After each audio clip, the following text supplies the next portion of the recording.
প্রভাবশালী ছিলেন। তারপর আর কি আমার পেশা পছন্দ করতো না, পেশাটা পছন্দ করতো না, পেশাটা পছন্দ করতেন না আমার নানা, বাট আমার নানাও গ্রামের ভিতরে অনেক নাম করা ছিলেন। তো তারপরে অ্যাকচুয়ালি আমার মা অনেক সুন্দরী ছিলেন, সেই ক্ষেত্রে আর কি আমার দাদা জোর করবো যেভাবে হোক না কেন নিয়েছে। নেওয়ার পরে দেন বলেছিল যে তখন হচ্ছে আপনার গ্রাম্য একটা ইয়ে ছিল, এই এখন যে অ্যাকচুয়ালি বলে যৌতুক, কিন্তু তখন হচ্ছে আমার নানাকে আমার মাকে পণ দিয়ে নিবে। তো আমার দাদা মারা যায়, কিন্তু আর পণ টন দেওয়া হয় না। দাদা মারা যায় হচ্ছে আপনি সামুদ্রিক জাল পাততে গেছে, জালি করতে গেছে, তখন ওখান থেকে মারা নিয়ে আসে না আমার মাকে। দেন নিয়ে আসার পরে আমার দাদা মারা যায়। মারা যাওয়ার পর আস্তে আস্তে আমার দাদার বাড়ির ফ্যামিলি আস্তে আস্তে ধ্বংস হওয়ার পথে চলে গেল।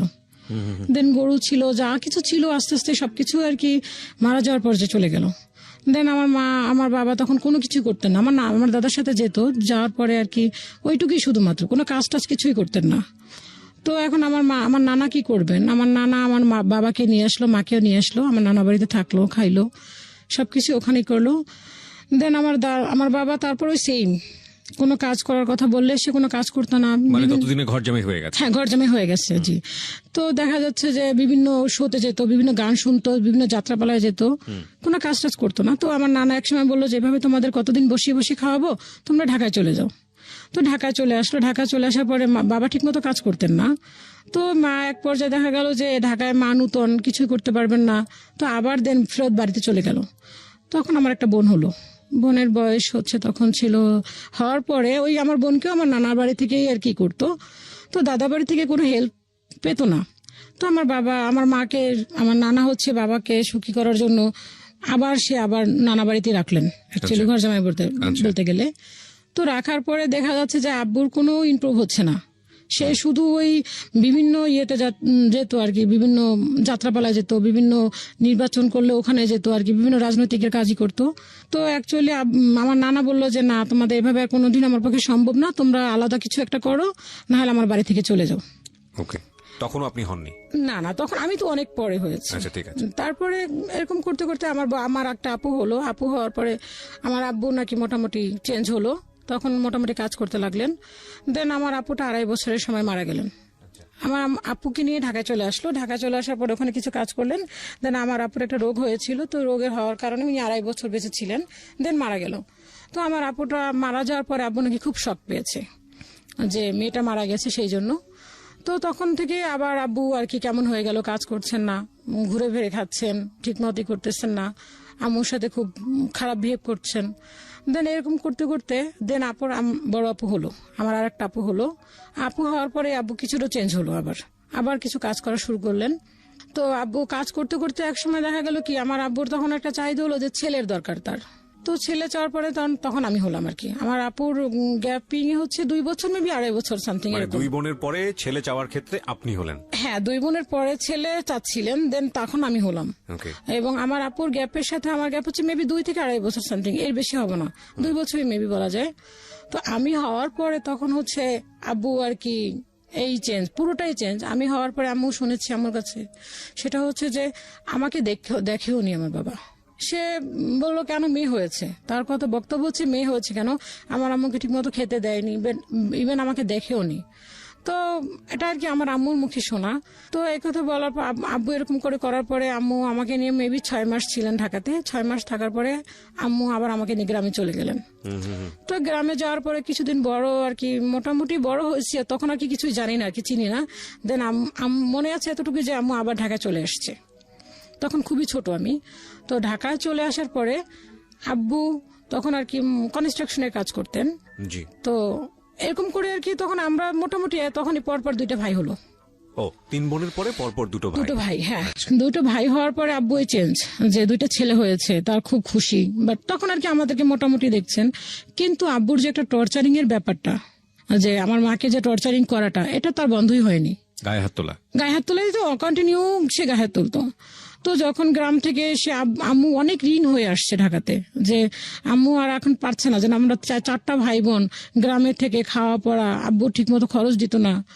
নানা বাড়ি তখন নানা অলরেডি মারা যায়নি, নানা তখন অসুস্থ, নানা হেল্প করতে পারছেন না। তো কি করবে, ঢাকায় চলে আসলাম। ঢাকায় চলে আসার পরে তখন আমি খুবই ছোট, ভাই বোনরা আমার ছোট ভাইটা সব থেকে যে ছোট ভাইটা সে তখন মেবি 6 মাস কি 8 মাস এরকম হবে, আমি সামথিং মনে নেই, কিন্তু এতটুকু মনে আছে যে আমরা 4টা ভাই বোন খুব ছোট ছোট আর কি, গ্যাপ ছিল না বেশি একটা, ওই 2 বছর 2.5 বছর এরকম গ্যাপ ছিল। তো আব্বু একটা অসুস্থ হলেন, টিবি রোগ হলেন।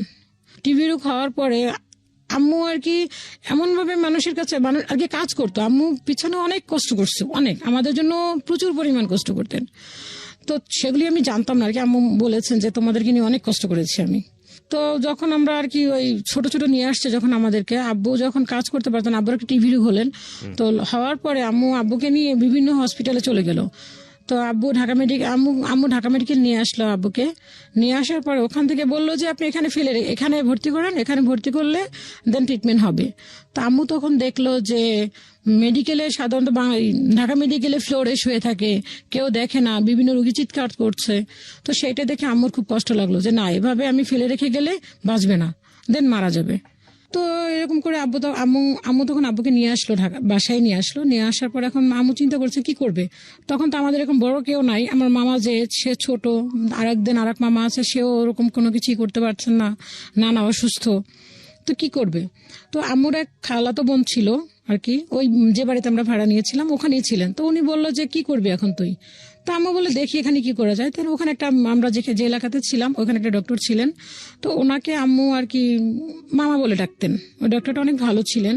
তো আম্মু ওনার পাটা ধরলো, বললো যে আপনি আমার বাবার মতো, আপনি যদি আমাকে আমার হাজবেন্ডকে ট্রিটমেন্ট করান দেন তাহলে বাঁচবে, না হলে নাই। ধরেন আপনার মেয়ের জন্য আপনি একটা কিছু করছেন। হ্যাঁ, তো আম্মু এরকম করে বলার পরে তো বললো যে ঠিক আছে আমি দেখি কি করা যায়। তো বললো যে আপনার মামা, আপনার টাকা কখনোই মার যাবে না, আপনি ঔষধ দেন, ওকে ট্রিটমেন্ট করেন, আমি আপনার যেভাবে হোক না কেন টাকাগুলি পরিশোধ করে দিব। আচ্ছা। তো আম্মু ওই নানাটা তাই করলেন। তো এরকম করে সে ট্রিটমেন্ট করলেন। তো করার পরে উনি অনেকদিন যাবত লাগিয়ে আমার মনে আছে যে ট্রিটমেন্ট করাইছে। তো এমনি দেন এর ভিতরে রোজা চলে আসলো। তো রোজার ভিতরে আব্বু মোটামুটি সুস্থ আর কি, এক পর্যায়ে মোটামুটি কি ভালোই সুস্থ, উঠতে পারছে, হাঁটতে পারতেছে, খেতে পারছে। ঠিক তখনই ঈদের আগের দিন, আমার এইটুকু মনে আছে স্পষ্ট যে ঈদের আগের দিন, তখন আমরা স্কুলে ভর্তি হইনি, মেবি তখন আমার 4 থেকে 5 বছর বয়স হবে মেবি। ঈদের আগের দিন সবাই ড্রেস কিনে, আমাদের কোনো ড্রেস হচ্ছে না, আমরা শুধু সেফ দেখছি যে সবাই ড্রেস পরছে, আমরা তাকিয়ে দেখছি। দেন আমাদের ছোটবেলা থেকে একটা কথা ছিল যে তোমরা কারো দুয়ারে যাবা না, কারো কাছে ঘিরবা না, কেউ যদি কোনো কিছু খায় তোমরা দেন তাদের কাছে গিয়েও সামনে দাঁড়াবা না।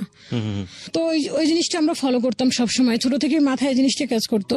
তো দেখতাম যে সবাই নতুন ড্রেস পরে, আমরা কোনো কিছু বলতে পারতাম না, কারণ চোখে দেখছি যে বাবা অসুস্থ। তো আম্মু যে কাজগুলি করতেন, তো ওখান থেকে এক আঙ্কেল ছিলেন, ওই আঙ্কেলটা নাকি এয়ারপোর্টে জব করতেন। তো ওই আঙ্কেলটা আম্মুকে অনেক হেল্প করতো, টুকটাক কিছু জিনিসপত্র দিলে, টাকা দিলে আম্মু ওইটা দিয়ে ঘরে কিছু কিনতো, দেন আব্বুকে চিকিৎসা করাতেন। তো এরকম করে আব্বু ঈদের আগের দিন আম্মু আর কি সেমাই নিয়ে আসছে, আর চিনি নিয়ে আসছে, আর মেবি দুধ নিয়ে আসছিল না কি যেন এরকম একটা কিছু। তো ঈদের আগের দিন, কালকে ঈদ, আজকে চাঁদ রাত, দুপুরের দিকে আব্বু সুস্থ, তখন পুরোপুরি সুস্থ। তো ঘরের ভিতরে হচ্ছে আপনি পানি ছিল না, যে জগটাতে পানি ছিল না, তখন একটা গ্লাউন্ড ছিল, জগ অ্যাকচুয়ালি। তো ওটাতে পানি ছিল না, আব্বু দেখে যে ঘরের ভিতরে পানি নাই কেন। তো ওই গ্লাউন্ডটা কি করলো, বাইরে ফেলে দিল। দেন কিছু মাটির ঢাকনা ছিল, তো ওই ঢাকনাগুলি সব বাইরে ফেলে দিল। কে ফেলে দিল? আব্বু ফেলে দিছে। তখন তুমি মোটামুটি সুস্থ, মানে রাগে ফেলে দিল। কেন সে গ্লাউন্ডের ভিতরে পানি নেই, সে পানি কেন ঢেলে খাবে, দেন পানি কেন নিয়ে আসতে হবে এখন কল থেকে। ফেলে দেওয়ার পর আম্মু এতটাই ভীতুই বলবো আম্মুকে, আম্মু কখনোই আব্বুর চোখের দিকে তাকে কথা বলেনি, এবং এখনো আম্মু ওরকম ভাবে কোনো আব্বুর প্রতি কোনো রিয়েট দেখায় না।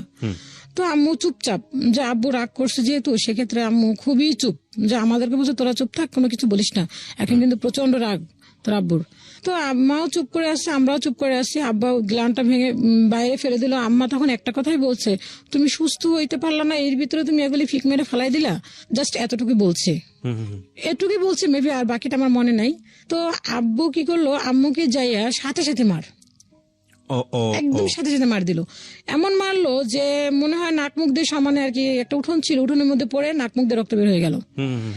রক্ত বের হওয়ার পর আম্মুর যে খালাতো বোনটা ছিল, তো উনি আসছে, বাড়ির লোকজন যারা ছিলেন তারা ধরার পরে দেখা গেল যে তারা ধরে রাখতে পারতেছে না। আব্বুর পায়ে একটা শুয়ের মতো একটা জুতা ছিল, তো ওইটা দিয়ে আম্মুকে ইচ্ছা মতো মুখের ভিতরে লাথি, লাথি দেওয়ার পর নাক দিয়ে সমানে রক্ত বের হলো, আম্মু ওখানে অজ্ঞান, সাথে সাথে অজ্ঞান হওয়ার পরে দেখা গেল কি যে ওই খালাটা আসছে, আসার পরে আমার আম্মু আর কি খালা খুব রাগ করে বলল যে রেখে দে, ধরবি না ওকে কেউ, ও মারা যাক। কারণ ওকে দেখতেছি আম্মুর আবার চাচাতো বোন ছিল, একদিকে চাচাতো বোন একদিকে ফুফাতো বোন। তো বললো কি তোরা কেউ ধরবি না ওকে, ছোটবেলা থেকে দেখতেছি কষ্ট করতে করতে সহ্য করতে করতে এই পর্যন্ত আসছে। ওর বাবার বাড়িতে কোনো কষ্ট করে নাই, দেন এখানে যে পরিমাণ কষ্ট করছে, আর এখন এই 4টা বাচ্চা নিয়ে ও এত কিছু করলো, ওকে সুস্থ করলো, ও কালকে একটা ঈদ আর আজকেও এই কাজটা করলো, ওরা কেউ ধরবি না, ও মারা যাক, মারা যাওয়ার পরে তো খুশি হবে। এই কথা খালা বলার পর খালাও রাগ করে ধরলো না, না ধরা তো বাড়িতে আর একটা মামা, নানা বলে রাখতাম, আম্মু মামা বলে রাখতো, তো উনি ধরলো, ওই নানুটাও ধরলো, ধরে আম্মুকে নিয়ে কি প্রাথমিকভাবে আপনার ফার্মেসিতে নিয়ে গেল, নিয়ে যে ট্রিটমেন্ট করালো, আম্মুর মুখ টুক ফুলে গেল। তো এরকম করে চলার পরে আব্বু আমাদেরকে ভর্তি করাবে না, পড়াশোনা করাবে না, কে খরচ বহন করবে সেই। তো আম্মু একজনকে ধরে আমাদেরকে স্কুলে ভর্তি করালেন। তখন ছোট ভাই, আমি আর বড় আপুকে আর আমার ছোট ভাইটাকে ভর্তি করালেন। তো আমরা ক্লাসে ওখানে আর কি আম্মু বাসায় বসে আমাদেরকে নাম টাম শিখাতো, সবকিছু আর কি যতটুকু পসিবল ছিল ওটুকু আমাদের বাসায় বসে শিখাতেন। ভর্তি করার পরে ওখান থেকে আমরা মেবি ক্লাস আমি 2তে পড়ি, ওখানে আব্বু তখন আর কি আম্মু ওই যে কাজগুলি করতেন ওই কাজগুলি আর করতে পারলেন না, দেখা গেল ওখানে প্রফিট কম, টাকা কম, দেখা সংসার চলতে কষ্ট হয়। দেন আম্মু আবার গার্মেন্টসে ঢুকলেন, গার্মেন্টস করা শুরু করলেন। তো আম্মু গার্মেন্টসে যেত, বড় আপু আমাদেরকে দেখাশোনা করতো, তো আপু স্কুলে যেত, আমাদেরকে স্কুলে নিয়ে যেত।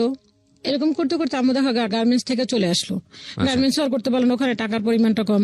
তো আব্বু একসময় বললো কি যে তোমরা বাড়ি চলে যাও, তো আম্মু বললো যে বাড়ি গিয়ে কি খাবো। বাবা কি করতেন তখন? বাবা কনস্ট্রাকশনই কাজ করতেন। আচ্ছা, দুজন মিলে সংসার সামলাতে পারছিল না, সংসার সামলাতে পারছে না, কারণ আমরা 4টা ভাই বোন, দেন তাদের পড়াশোনা খরচ, দেন খাওয়া দাওয়া সবকিছু মিলে আর কি পসিবল হচ্ছিল না।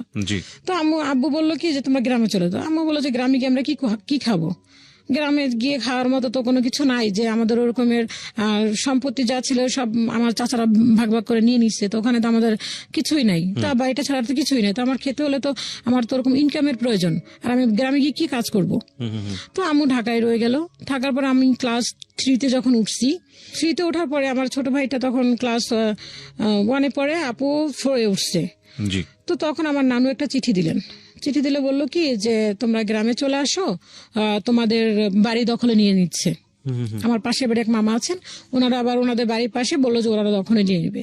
তো কি করলো আম্মু, তখন বাড়ি বাঁচাতে গেলে তো অবশ্যই বাধ্যতামূলক যেতেই হবে। তখন আব্বু ঠিক করলো যে তখন আমি ক্লাস হয়তো ফার্স্ট টার্ম পরীক্ষা দিয়েছি, দেওয়ার পরে আব্বু আমাদের সবাইকে নিয়ে গ্রামে চলে গেল। তখন আমি ফার্স্ট টার্ম পরীক্ষা দিয়ে গ্রামে চলে গেলাম। তখন আমাদের একবারই প্রপারলি নিয়ে গেল, আর ঢাকায় রাখলো না। মানে বাড়িতে আপনাদেরকে মানে প্লেস করলো আর কি, ঢাকা থেকে সবাইকে বাড়িতে প্লেস করলো। তো বাড়িতে নিয়ে যাওয়ার পরে তো ওখানে আমাদের ঘর ছিল না, তো ঘর তোলার পরে আব্বু আমাদেরকে আবার তখন স্কুলে ভর্তি করলো, গ্রাম স্কুলে। বড় আপুকে আমাকে আর আমার ছোট ভাইটাকে স্কুলে ভর্তি করলেন। আর যেদিন আর একটা ছোট ভাই ছিল, ও তখন খুবই ছোট, ওকে তখন ভর্তি করার মতো সময়টা হয়নি। তো ভর্তি করার পর আমি ক্লাস, আম্মু তখন বাড়িতে ছিল, আব্বু তখন ঢাকাতে থাকতো। তো আব্বু এরকম ভাবে বলছে যে তোমরা যদি গ্রামে থাকো, আমি যদি ঢাকা থেকে টাকাটা পাঠাই তাহলে তো তোমাদের এখানে খরচটা কম হবে, গ্রামের জিনিসপত্র দাম কম, দেন ভাড়াটা লাগছে না, সবজি লাগিয়েও খাওয়া যাবে। তো আম্মু বলে ঠিক আছে তাও তো হয়। তো আম্মু এভাবে আমরা রইলাম, টাকা পাঠাচ্ছে না আর কি, টাকা পাঠাচ্ছে বললেই বলে আমার কাজ নেই আজকে, আমার এখন বৃষ্টি, এই সেই বিভিন্ন ধরনের অজুহাত দেখাচ্ছে। তো আম্মুকে বললো কি যে তুমি দেখো কারো কাছ থেকে ধার দেনা করে পারো কিনা। তো আম্মু ধার দেনা করতে করতে এমন একটা পর্যায়ে চলে আসলো, দেখা যায় কাউকে বলতো যে 1 কেজি চাল, হাফ কেজি চাল, এরকম করে। তো আমার এটুকু মনে আছে যে দুপুরে যে কখনো পেট পুরে খাওয়াটা, ওইটা কখনো মনে হয় আমি দেখিনি, যে আব্বু যখন গ্রামে আমাদেরকে দিয়েছে। তো আব্বু কি করলো, ওরকম করে করতে করতে আম্মু এখন এমন পরিমাণ দেনা হলো, তখন সুদে টাকা নেওয়া শুরু করলো আম্মু, যে সুদ করে টাকা নিয়ে সংসার চালাচ্ছে আম্মু। আব্বু বলছে টাকা দিবে, আম্মু চিঠি দিচ্ছে, আব্বু বলছে যে হ্যাঁ এই যে দিব, এরকম করতে করতে আব্বু আর টাকা দিচ্ছে না। ইতির ভিতরে শুনে আব্বু এখানে কারোর সাথে রিলেশন, আম্মু গ্রাম থেকে শুনছে যে কারোর সাথে আব্বু রিলেশন, আব্বু তাকে বিয়ে করবেন।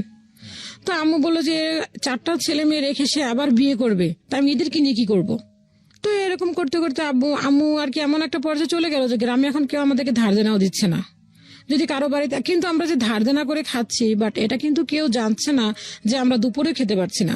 দেখা গেল আমরা রাতে রান্না বা সকালে রান্না করছে বা রাতে রান্না করছে, ওই বাসি ভাতটুকু থাকতো, ওইটু পানি দিয়ে আমরা খেয়ে ফেলতাম, 4টা ভাই বোনই। দেন আমাদের পড়াশোনাটা আম্মু বন্ধ করেনি, আম্মু ওভাবে আমাদেরকে পড়াশোনা চালিয়ে নিচ্ছে। তখন হচ্ছে আমার মামা ক্লাস সম্ভবত মেট্রিক পরীক্ষা দিয়েছে, এরকম কিছু একটা। তো এরকম করতে করতে আম্মু ঢাকায় যখন না, তখন আম্মু বললো যে না, আমার পক্ষে আর সম্ভব না, আমি ঢাকায় যাব। দেন এর ভিতরে আমরা যদি কারো বাড়িতে যেতাম, সবাই যদি জিজ্ঞেস করতো তোরা কি দুপুরে খাইছিস, তো আমরা বলতাম না, আমাদের সকালে যে ভাতটুকু ছিল ওইটুকু আমরা খাইছি। কারণ মানুষের দুপুরে পেট ভরে খায়, দেন রাতে আর সকালে কম খেলেও চলে, দুপুরে তো মানুষ পেট ভরে খায়, আর তোরা রাতে খাস আর দিনে না খায় থাকোস। তো এরকম করে বললো, বলার পর আমরা ওগুলি কোনো কিছু করতাম না। আর আম্মুর কথা ছিল যে তোমরা কারো দুয়ারে গিয়ে থাকবা না, কারো খাবার দেখলে সেখানে দাঁড়াবা না, যদি তোমাদেরকে কেউ কিছু দেয় কখনো নিবাও না। দেন আমরা কখনো কোনো কিছু ধরতাম না, 4টা ভাই বোন ছিলাম, কারো দুয়ারে গিয়ে দাঁড়াতাম না। দেন চাচার বাড়ি ছিল, পুকুর বাড়ি ছিল, কখনো তাদের বাড়িতেও যেতাম না, না খেয়ে থাকলেও যেতাম না। তো আম্মু আবার কিগুলো ঢাকায় নিয়ে আসলো, তখন আমি ক্লাস 4-5 পড়ি। 5 পড়ি, তখন আম্মু কি করলো যে আপুকে আর আমাকে ঢাকা গ্রামে রেখে আসলো, বললো যে তোমরা গ্রামে থাকো, আমার নানু আছে, তখন নানা মারা গেছে, তো আর আমার খালা থাকেন, তো বললো যে তোমরা গ্রামে থাকো, আমি ঢাকাতে যাই। তো আমাদের বাড়িতে ঘর আছে, তো আমার নানু বাড়িতেও ঘর আছে, তো আমাদের বাড়িতে আমাদেরকে একা রেখে কিভাবে যাবে। তো নানুকে আমার খালাকে বললো যে তুই থাক আমার ওদের সাথে, আমি ঢাকাতে যাই, ওর বাবা নাকি আবার বিয়ে করতে চাই, দেখি কি হয়। তো গেলাম, আম্মু ঢাকায় গিয়ে শুনে যে হ্যাঁ সত্যি আব্বু বিয়ে করার জন্য প্রস্তুত, যে ওনাকে বিয়ে করবে, এরকম একটা শুরু করে দিচ্ছে। তো আম্মু যেভাবে হোক না কেন ওনাকে ওইটা নিয়ে কি করলো আর কি, বন্ধ করলো বিয়েটা, যাতে বিয়েটা না করতে পারে। তা আম্মু বললো যে তুমি যে ঢাকাতে এসে বিয়ে করার জন্য এরকমই করছো, এখানে 4টা ছেলে মিলে আমি কি করে খাই। তো আম্মু বললো যে ঠিক আছে। আব্বু তখন আর কি বিভিন্ন রকমের অজুহাত দেখাচ্ছে, কিন্তু আম্মুকে যে টর্চার করার কখনোই থামে নাই। গ্রামে থাকতেও দেখতাম আব্বু মারতো, ঢাকাতে আসতো তাই সেম। তো আম্মু ঢাকাতে একবার চলে আসলো, 2 ভাইকে নিয়ে আমাদেরকে গ্রামে রেখে আসলো। আপু তখন ক্লাস 5 উঠছে, আপু তখন ক্লাস 6, আমি তখন ক্লাস 5। তো আমাদের পরীক্ষা শেষ হলো, দেন আপু ভর্তি হলো, আমিও ভর্তি হলাম, ক্লাস 6 ভর্তি হলাম। ভর্তি হওয়ার পরে আম্মু আমাদেরকে ওখান থেকে ঢাকা থেকে 500 করে টাকা পাঠাতো আমাদেরকে খাওয়ার জন্য, কিন্তু ওটুক দিয়ে আমাদের হতো না। 500 টাকা 2টা বোন পড়াশোনা খরচ দেন, এর ভিতরে আমার মামা আবার কিছু টাকা পাঠাতেন। তখন আমার মামা ইন্টারমিডিয়েট কমপ্লিট করেছে, সে দেন ভার্সিটিতে পড়ে, তখন সে টিউশনি যে করতো, ওই টাকাগুলি সবটুকুই আমাদেরকে আর কি যতটুকু পসিবল ছিল অতটুকুই পাঠাতো, নানুকে পাঠাতো, দেন আমাদেরকেও পাঠাতো, এরকম কিছুটা। তা আম্মু বেশিরভাগ পাঠাতো আর কি। তো তখন আম্মু যে টাকাটা পাঠাতো ওটা গোপনে করে পাঠাতো, যে না আব্বু যাতে না জানতে পারে যে টাকাটা আমাদেরকে দিচ্ছেন। আম্মু যা ইনকাম করতো সবই বাবাকে দিতে হতো, কোনো এতে কোনো নাই যেন তাকে না দিলে আর বরং বেশি এটি নিয়ে আর কি গ্যাঞ্জাম সৃষ্টি করতো। তো এরকম করতে করতে করতে লাস্ট মোমেন্টে দেখা গেল যে আব্বু বিয়ে আর করতে পারলো না। আব্বু কি করলো, দেখা গেল যে ওইটা নিয়ে আম্মুকে নিয়ে বিভিন্ন রকমের টর্চার শুরু করলো, যে সে বিয়ে করবে, সে এরকম বিভিন্ন রকমই দেখালো। তো আম্মু যেভাবে আপনাকে এক পর্যায়ে বিয়েটা থামানোর পরে আম্মু এখন ঢাকাতে কি করবে, কিছু করার তো নাই। তো একটা নানু ছিলেন আর কি, তো নানুটা মারা গেছে, নানুটা অনেক ভালো ছিলেন, আম্মুকে নিজের মেয়ের মতো দেখতেন। তো ওই নানুটা ওই মামাকে বলতো, ওনার ফ্যামিলিটা অনেক হাই লেভেল, বর্তমানে ওনারা আমেরিকাতে আছেন। তো ওই নানুটা ওই মামাকে বললেন যে তুই ওকে কষ্ট দিস না, ওকে তুই হেল্প করিস। তো ওই মামাটা আর কি, ওই মামাদের বাসায় আম্মু হেল্পিং এরই করতো, করার পরে দেন ওই মামাটা আর কি আম্মুকে যথেষ্ট পরিমাণ হেল্প করতো। তো ওই মামিটা ছিল একটা ইংলিশ মিডিয়ামের প্রিন্সিপাল। তো আম্মুকে বললো কি যে তুমি একটা কাজ করো, তুমি এখানে তোমার সার্টিফিকেটগুলি দিয়ে তুমি এখানে ঢুকতে পারো। তো আম্মু বললো যে হ্যাঁ তাও তো হয়, কিন্তু আব্বু তা দিল না। তো আম্মু এরকম করে টুকটাক কাজ করতে লাগলো, কিন্তু ওগুলি দিয়ে আমাদের আর হচ্ছে না, আমাদের পড়াশোনাও হচ্ছে না, দেন আমাদের খাওয়া খরচও হচ্ছে না, কিছুই হচ্ছে না। দেখা যায় সারাক্ষণই আব্বু ওই মার ধরেই চালাচ্ছে, কোনো একটা ক্লু পেলেই শুরু করে দিচ্ছে। তো এরকম করে যখন 6 হলো, তখন আম্মু বললো কি আমার পক্ষে আর সম্ভব না, আমি আর টাকা পয়সা দিতে পারবো না তোমাদেরকে, তোমরা ঢাকায় চলে আসো। আপু তখন ক্লাস 7, আমি দেন ক্লাস 6 কমপ্লিট করছি, আমি 7 উঠছি। তখন আম্মু বলে ঢাকা চলে আসো। তো ঢাকায় চলে আসলাম। ঢাকায় চলে আসার পরে তো বাসায় এসে দেখি আব্বু ওই আম্মুকে কিছু না কিছু দিয়ে আর কি শুরুই করে সারাক্ষণ। তা আম্মু যথেষ্ট পরিমাণ পারে যে চুপ থাকার জন্য। তো দেখা গেল যে এরকম একটা পর্যায়ে গেল, ঘরের ভিতরে যে টিভি দেখবো আমরা, আব্বু টিভি দেখছে, দেখার পর ফ্ল্যাগটা খুলে রাখছে, এবং দেন সে কিভাবে খুলে রাখছে ওইটাও আব্বু ফলো করতো, যে সে যেভাবে রেখে গেছে ওইটা ওইভাবে আছে কিনা। আমরা এরকমটাও তা ধরতে পারতাম না, এরকম একটা ব্যাপার। দেখা যায় আমরা ঘুমিয়ে আছি, ভোর 5টা বাজে ফ্যান অফ করে দিচ্ছে, ভোর 5টার পরে ফ্যান ছাড়া যাবে না, যতই গরম থাকুক না কেন ফ্যান ছাড়া যাবে না। তো এরকম করে এক পর্যায়ে আমাদেরকে ঢাকায় নিয়ে আসলো, পড়াশোনা করার বন্ধ করে দিল। তখন আমাকে বললো যে পড়াশোনা করানো যাবে না, আর পড়াশোনা করতে পারবা না, কি করবা, কিছু একটা করো। কোন ক্লাসে থাকতে এটা? তখন ক্লাস 7 আমি। ক্লাস 7? হ্যাঁ, তখন বললো যে তোমার পড়াশোনা করা চলবে না। তখন আপু বললো যে না, আমি পড়াশোনা করব। তো আমি ছোটবেলা থেকে একটু বাউন্ডলের ছিলাম, মানে আমি বিভিন্ন গাছে উঠতাম, বিভিন্ন দুষ্টামি করতাম, পড়াশোনার ভিতরে ওরকম একটা আগ্রহ তেমন একটা আমার ছিল না। তো যখন আব্বু পড়াশোনা বন্ধ করে দেওয়ার কথা বলো, তখন আমার মনে একটা হলো যে না, আপু গ্রামে চলে যাবে পড়াশোনা করে, না আমিও পড়াশোনা করবো। তখন আম্মু বললো যে তোমাদেরকে আমি পড়াশোনা করাতে পারবো না বাবা, কারণ আমার পক্ষে সম্ভব না, আমি তোমার 2 ভাইকে পড়াশোনা করাবো না তোমাকে পড়াশোনা করাবো। তা আমাদেরকে পড়াশোনা অ্যাকচুয়ালি বন্ধ করে দিল। তখন আপু বললো যে না, আমি পড়াশোনা করব, আমি পড়াশোনাটা বন্ধ করব না। তো আপু পড়াশোনার জন্য আবার সে নানা বাড়িতে চলে গেল।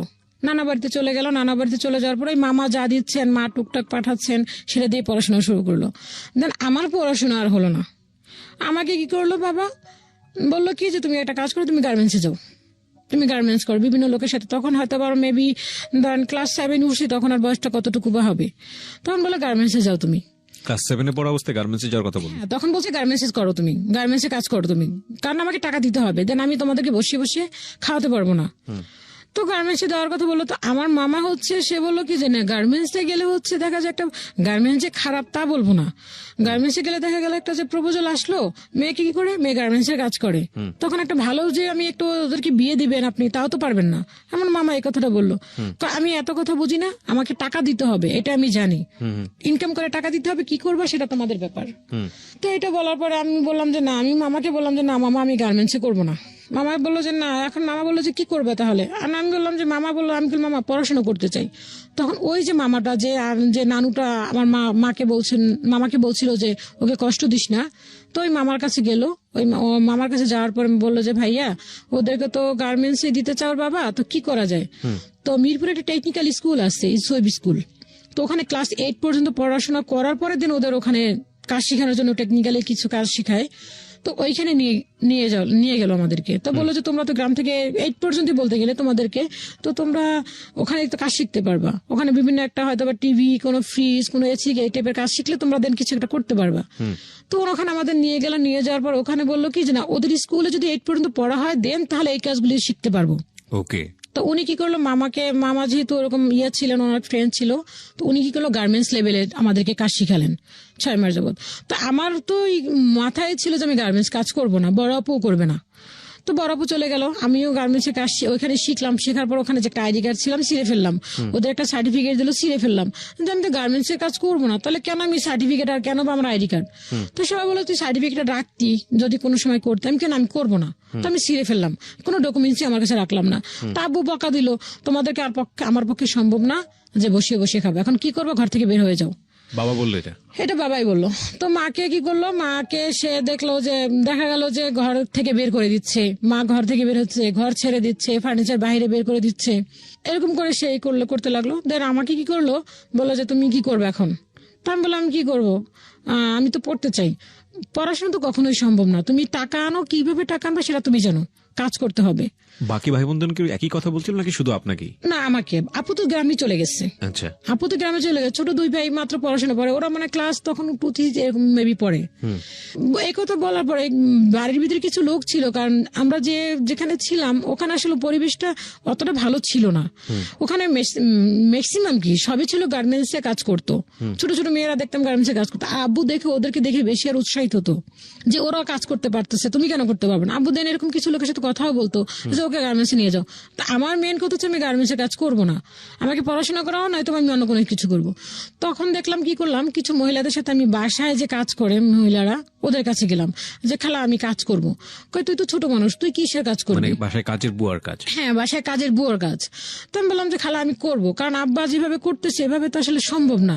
আব্বা তো বলতেছে টাকা দেওয়ার জন্য, সরি দেন এর মধ্যে আমার সাথে তো করতো আমার 2 ভাইকেও, আমার এক ফুপু ছিলেন, ওই ফুপু কি করলো, আসলো যে ভাইয়া তুমি ওদেরকে বসে বসে খাওয়াচ্ছ, ওদেরকে তো এখানে আমাদের ওখানে তো যত ফ্যাক্টরি আছে, ওখানে তুমি ওদেরকে লাগাই দিলে তো কিছু টাকা পাইতে পারো। তো মামার ইয়েতে আর কি আব্বু এই কাজটা করতে পারেনি, ভাইদেরকেও করাতে পারে নাই। তো আমাকে এরকম আমি বলার পরে, কাজের বুয়ার কথা বলার পরে তো বললো যে চল। তো গেলার পরে দেখা গেল আমি এতটাই শুকনো ছিলাম, এতটাই পিচ্ছি ছিলাম, আমাকে কেউ নিত না, বলতো যে না কাজের বুয়ার কাজ করানো যাবে না। দেখা গেলো আমি আবার ফেরত চলে আসলাম। তো আমি বলতাম যে তাহলে আমি একটা কাজ করি, ছোট কাজ করি, আমি কিছু কাজ করে দেই, আমাকে কিছু টাকা দেখ, আমি আব্বুকে দেই। কিন্তু কোনো কিছুই না, ওরকম কিছু কোনো কাজ পাচ্ছিলাম না। তো একদিন আমি বাসায় আসছি, আসার পরে আব্বু বলে গেছে যে আজকে যেন আমি ঘরের ভিতরে না দেখি, কোনো কিছু যেন আমি যেন দেখি তুমি ঘরের বাইরে। তো আইসে দেখছি আমাকে ঘরেই আসছি আমি। তো ঘরে থাকার পরে দেখলাম কি যে আয়সা আমাকে বলে কি তুই এখনো বাসায়? তো আমি বললাম কি করবো তাহলে, আর কি করবো, মানে এতটুকু বলার সাহস আমাদের ছিল না আর কি। তো আব্বু আয়সা এমন মার মারলো আমাকে যে মারের চোটে আমাকে কি করলো, আমি একটা রান্নাঘর ছিল, রান্নাঘরের উপরে ফেলে আমাকে আর কি ইচ্ছা মতো মারা, মানে এরকম জুতা দিয়ে ইচ্ছা মতো আমাকে লাথি মারা শুরু করলো। তো বাড়ির ভিতরে কিছু লোক ছিল, ওই ভাড়াটিয়া গুলো ছিল, ভাড়াটিয়া থাকার পরে বললো ও তো মারা যাবে, তুমি যেভাবে মারতেছো ও তো মারা যাবে, এভাবে করে একটা মেয়েকে কেউ মারে? তো আব্বু বললো এত কথা আমি বুঝি না, ও এখনো ঘরে কেন, ওকে আমি দেখতে পারতেছি না ঘরে কেন।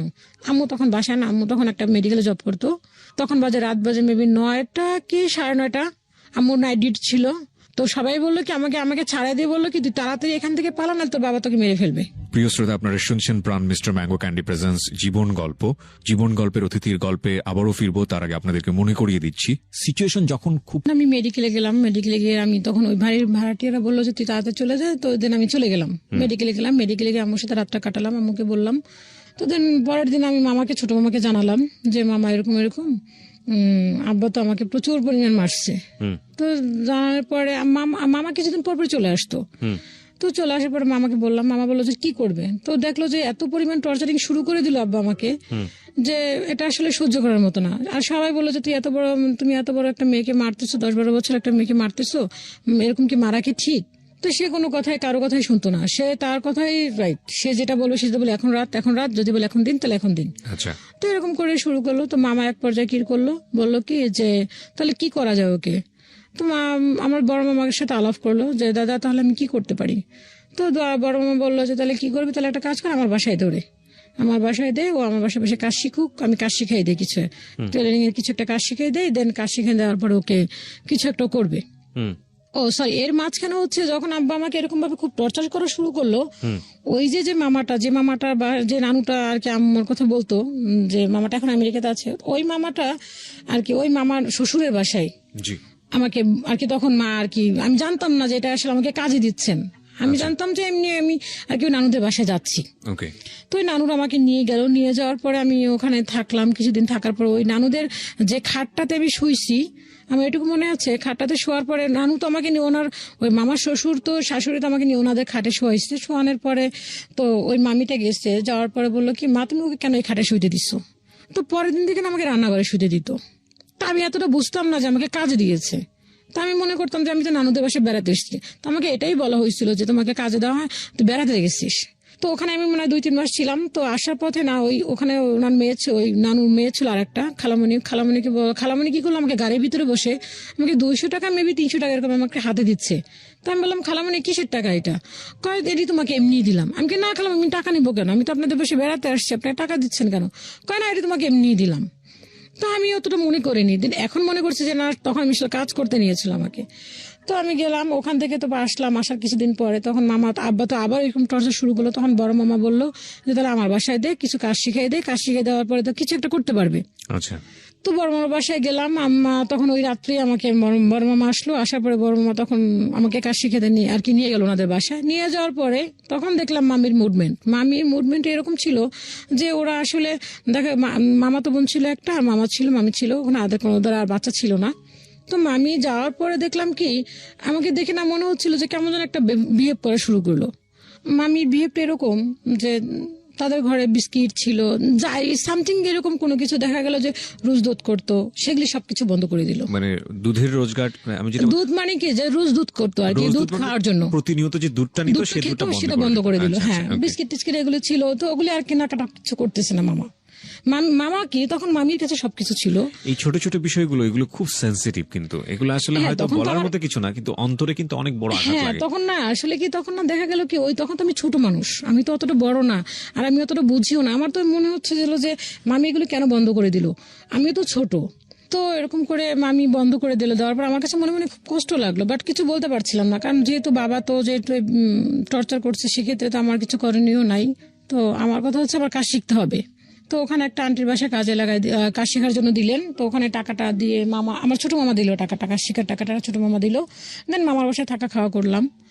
তো ওখানে যাওয়ার পরেও যে আন্টিটার কাছে কাজ শিখলাম, ও আন্টিটা খুবই ভালো ছিল এবং তার শ্বশুরটা এত ভালো ছিল যে আমি যখন প্রাথমিকভাবে ওনাদের বাসায় যাই কাজ শেখার জন্য, তো ফার্স্ট টাইম বললাম যে আমার খাতা আনি নেই, পেন্সিল রাবার কিছুই আনিনি। তো উনি মনে করলো কি যে আমি এত দূর যাব, আবার আমার যে মামার বাসা আছে ওনার বাসার নিচে, সেটা আর কি চিন্তা করলো না। উনি মনে করলো হয়তো আমার বাসা ফার্ম গেট বা এরকম কোনো কিছু একটা ইয়েতে। এগুলি বলার পরে তো নানা বললো কি যে, ওনাকে নানা বলে ডাকতাম, বললাম যে না না না না আমার বাসা তো নিচে, আমি মামির বাসা থেকে এসেছি। তো তখন আর কি আমি না মামার বাসা থেকে কাগজ কলম নিয়ে কাজটা শেখা শুরু করলাম। আর ওই আন্টিকে সব থেকে ছোট ছিলাম আমি, আচ্ছা, সব থেকে ছোট কাজ শিখছিলাম, আর ওরা আমাকে যথেষ্ট পরিমাণে আদর করতো। আচ্ছা। তো এরকম একটা কাজ শিখতে শিখতে তখন আর কি একটা পর্যায়ে আসলো, মামি এরকম দেখা গেল যে সাবান নিয়ে হিসাব করতো, খাবার নিয়ে। তো মামা কিছুই বলতো না আর কি। মামা কি করলো, মামার কাছে এরকম টাকা পয়সা ছিল, প্রচুর পরিমাণ টাকা ছিল। দেখা গেল এরকম হতো যে 50,000 টাকার ভান্ডিলও মামির কাছে আইনে দিয়ে দিত। মামি এরকম ব্যবহার করা শুরু করলো। তো মামি দেখলাম কি যে কোনো কিছু খাবার বলেন বা কোনো কিছু বলেন, ওইগুলি নিয়েই সে করা শুরু করলো। তো আমার ঘুমাতে দিত, আমি এগুলো আসলে বলতে চাচ্ছিলাম, তারপর আসলে কষ্টের কারণে চলে আসে। দেখা গেল যে মামিদের ঘরের যে মশারিটা, দেখা যাচ্ছে একটা কাজের মেয়ের যেরকমের একটা জিনিস থাকে ওরকম করে আসলে দিত, যে মশারিটা ছিঁড়া, অনেক মশা ঢুকতো, ওই মশারিতে আমাকে ঘুমাতে দিত। যে আমি যে তার ভাগ্নি, ওরকম কখনো সে কি করতো না। তো দেখা গেল একসময় এরকম আমি কাপড় চোপড় ধুইতে যাবো, কাপড় চোপড় ধুবো, বাট আমার নিজের কাপড়টা, দেন মামির কিছু কাপড় দিল। তো ওদের বাড়িতে ছিল টিউবওয়েল। তো টিউবওয়েল থাকার পরে আমি না ছোট মানুষ, তো কল চিপতে পারতাম না। আর ওদের টিউবওয়েলটা এত টাইট ছিল যে ওই টিউবওয়েলটা আর কি ডান্ডিটা ছুটে আমার এখানে চলে আসছে একদম। এখানে এখন একটা কাটা দাগ আছে আমার, অনেক বড় একটা কাটা দাগ। তো ছুটে আসার পরে ওখানে বাড়িটার ভিতরে ভাড়াটিয়া ছিল শুধু আমার মামারা, আর আরেকটা ভাড়াটিয়া বাড়িওয়ালা ছিল। তো ওরা রান্না করতেছিল ভাড়াটিয়াগুলি, আর ভাড়াটিয়াটা আর বাড়িওয়ালাটা। তো ওরা দৌড় দিয়ে আসলো, আসার পরে বললো কি হয়েছে কি হয়েছে। উঠে দেখে কি আমার সামনে মুখ দিয়ে রক্ত বের হচ্ছে। এখান থেকে রক্ত বেরোয়, গায়ে ফ্রক পরা ছিলাম, পুরো ফ্রকটা ভিজে গেল। আচ্ছা, ফ্রকটা ভিজে যাওয়ার পরে মামি আসলো, এসে আমার গায়ে থেকে ফ্রকটা খুলে আমাকে ফ্রক দিয়ে চেপে ধরলো, এখানটা মুখটা চেপে ধরলো। চেপে ধরার পর আমার মামাকে আমার মামা তো পরে নাম ধরে বললো কি, তুমি একটা কাজ করো, তুমি ওকে মেডিকেল না এখানে ফার্মেসিতে নিয়ে যাও। তো মামি বললো কি আমার কাছে টাকা নেই। তো বাড়িয়াল নিয়ে আন্টি বললো কি যে এটা কোনো কথা বললা, বা টাকা নাই আপনার কাছে, আর ওর বাবাকে কে না চিনে, এক নামই তোর বাবাকে চিনে, ও যদি এখন আপনি নিয়ে যান ওর বাবা টাকা এটা বিকালে দিতে পারবে না। কিন্তু মামির কাছে তো টাকা অল টাইম থাকতো এবং এখনো ওনার কাছে টাকা থাকে সবসময়। তো মামি আর নিয়ে গেলেন না নিয়ে যাওয়ার কারণে তো কি করলো, ওই দিয়ে ওই কি যেন প্রাথমিকভাবে ট্যাবলেট দিয়ে করলো, রক্তটা কোনো ভাবে থামানোর পরে বিকেলে আমি কাজ শিখতে গেলাম। আমাকে তখন কোনো ডাক্তারের ট্রিটমেন্ট বা কোনো একটা ট্যাবলেট বা কোনো কিছুই দিল না। তো বিকেলে আমি কাজ শিখতে গেলাম, কাজ শিখতে যাওয়ার পর ওইখানে আন্টিটা আমাকে বললো কি যে কি ব্যাপার তোমার এখানে কি হয়েছে, মুখটুক পুরো ফুলে গেল। তো বললো, আমি বললাম কলের সাথে বাড়ি খেয়ে আন্টি মাথা কেটে গেছে। ডাক্তার দেখাইছে? আমি কি না আন্টি, আমি ইঞ্জেকশনের খুব ভয় পাই, এগুলি দিতে পারবো না। তাহলে তো তোমার পরবর্তীতে সমস্যা হবে। আমি সমস্যা হবে না, এটা কিচ্ছু হবে না, ঠিক হয়ে যাবে।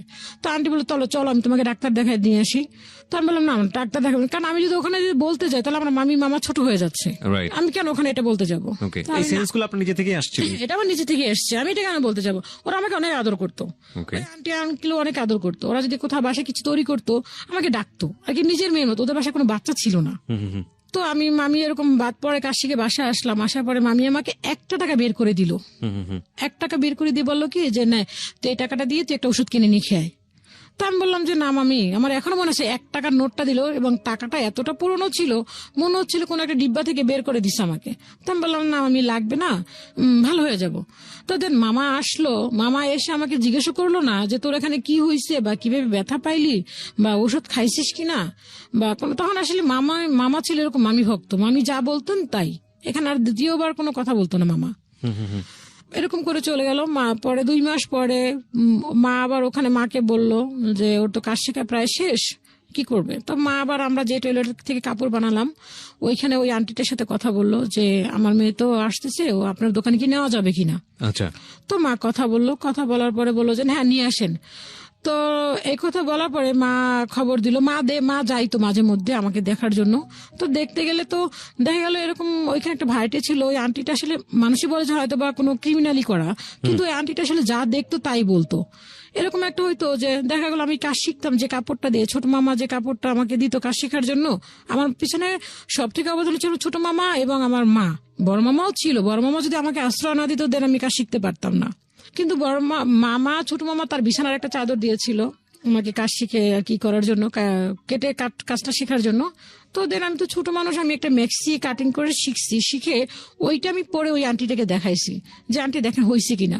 তো আন্টি বলে হ্যাঁ তুমি তো খুব সুন্দর করছো, একটা খুব আমাকে উৎসাহ দিল। দেন মামি এইটা নিয়ে আর কি খুব সে রাগান্বিত যে আমার মেয়েকে কেন একটা প্যান্ট বানাই দিল না।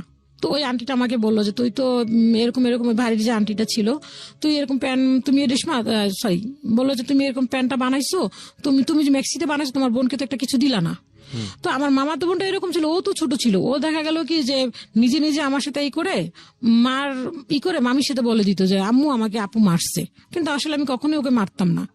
আর আমার ছোটবেলা থেকে অবশ্যই আমি কখনো কোনো ভাই বোনদেরকে মারিনি, আমার মারলে বুঝে খুব কষ্ট লাগে আর কি, ভিতরে খুব কষ্ট পাই আমি। তো দেন এরকম করে মা 2 মাস পরে আমাকে নিয়ে গেল, এবং 2 মাস পরে যখন আমাকে নিল হয়তোবা মেবি তার আগের দিন 2 তারিখ ছিল, আমার এখনো মনে আছে 2002 সালে 2 তারিখ ছিল। দেন তার আগের দিন 1 তারিখে 2001 আপনার হরতাল ছিল, কিছু একটা এরকম কোন একটা গন্ডগোল। দেন তারপরের দিন গাড়ি বন্ধ হয়ে যাবে, আর আমি যদি 2 তারিখে না আসি 2 তারিখে ওখানে জয়েন করতে পারবো না, এরকম একটা আমাকে বললো।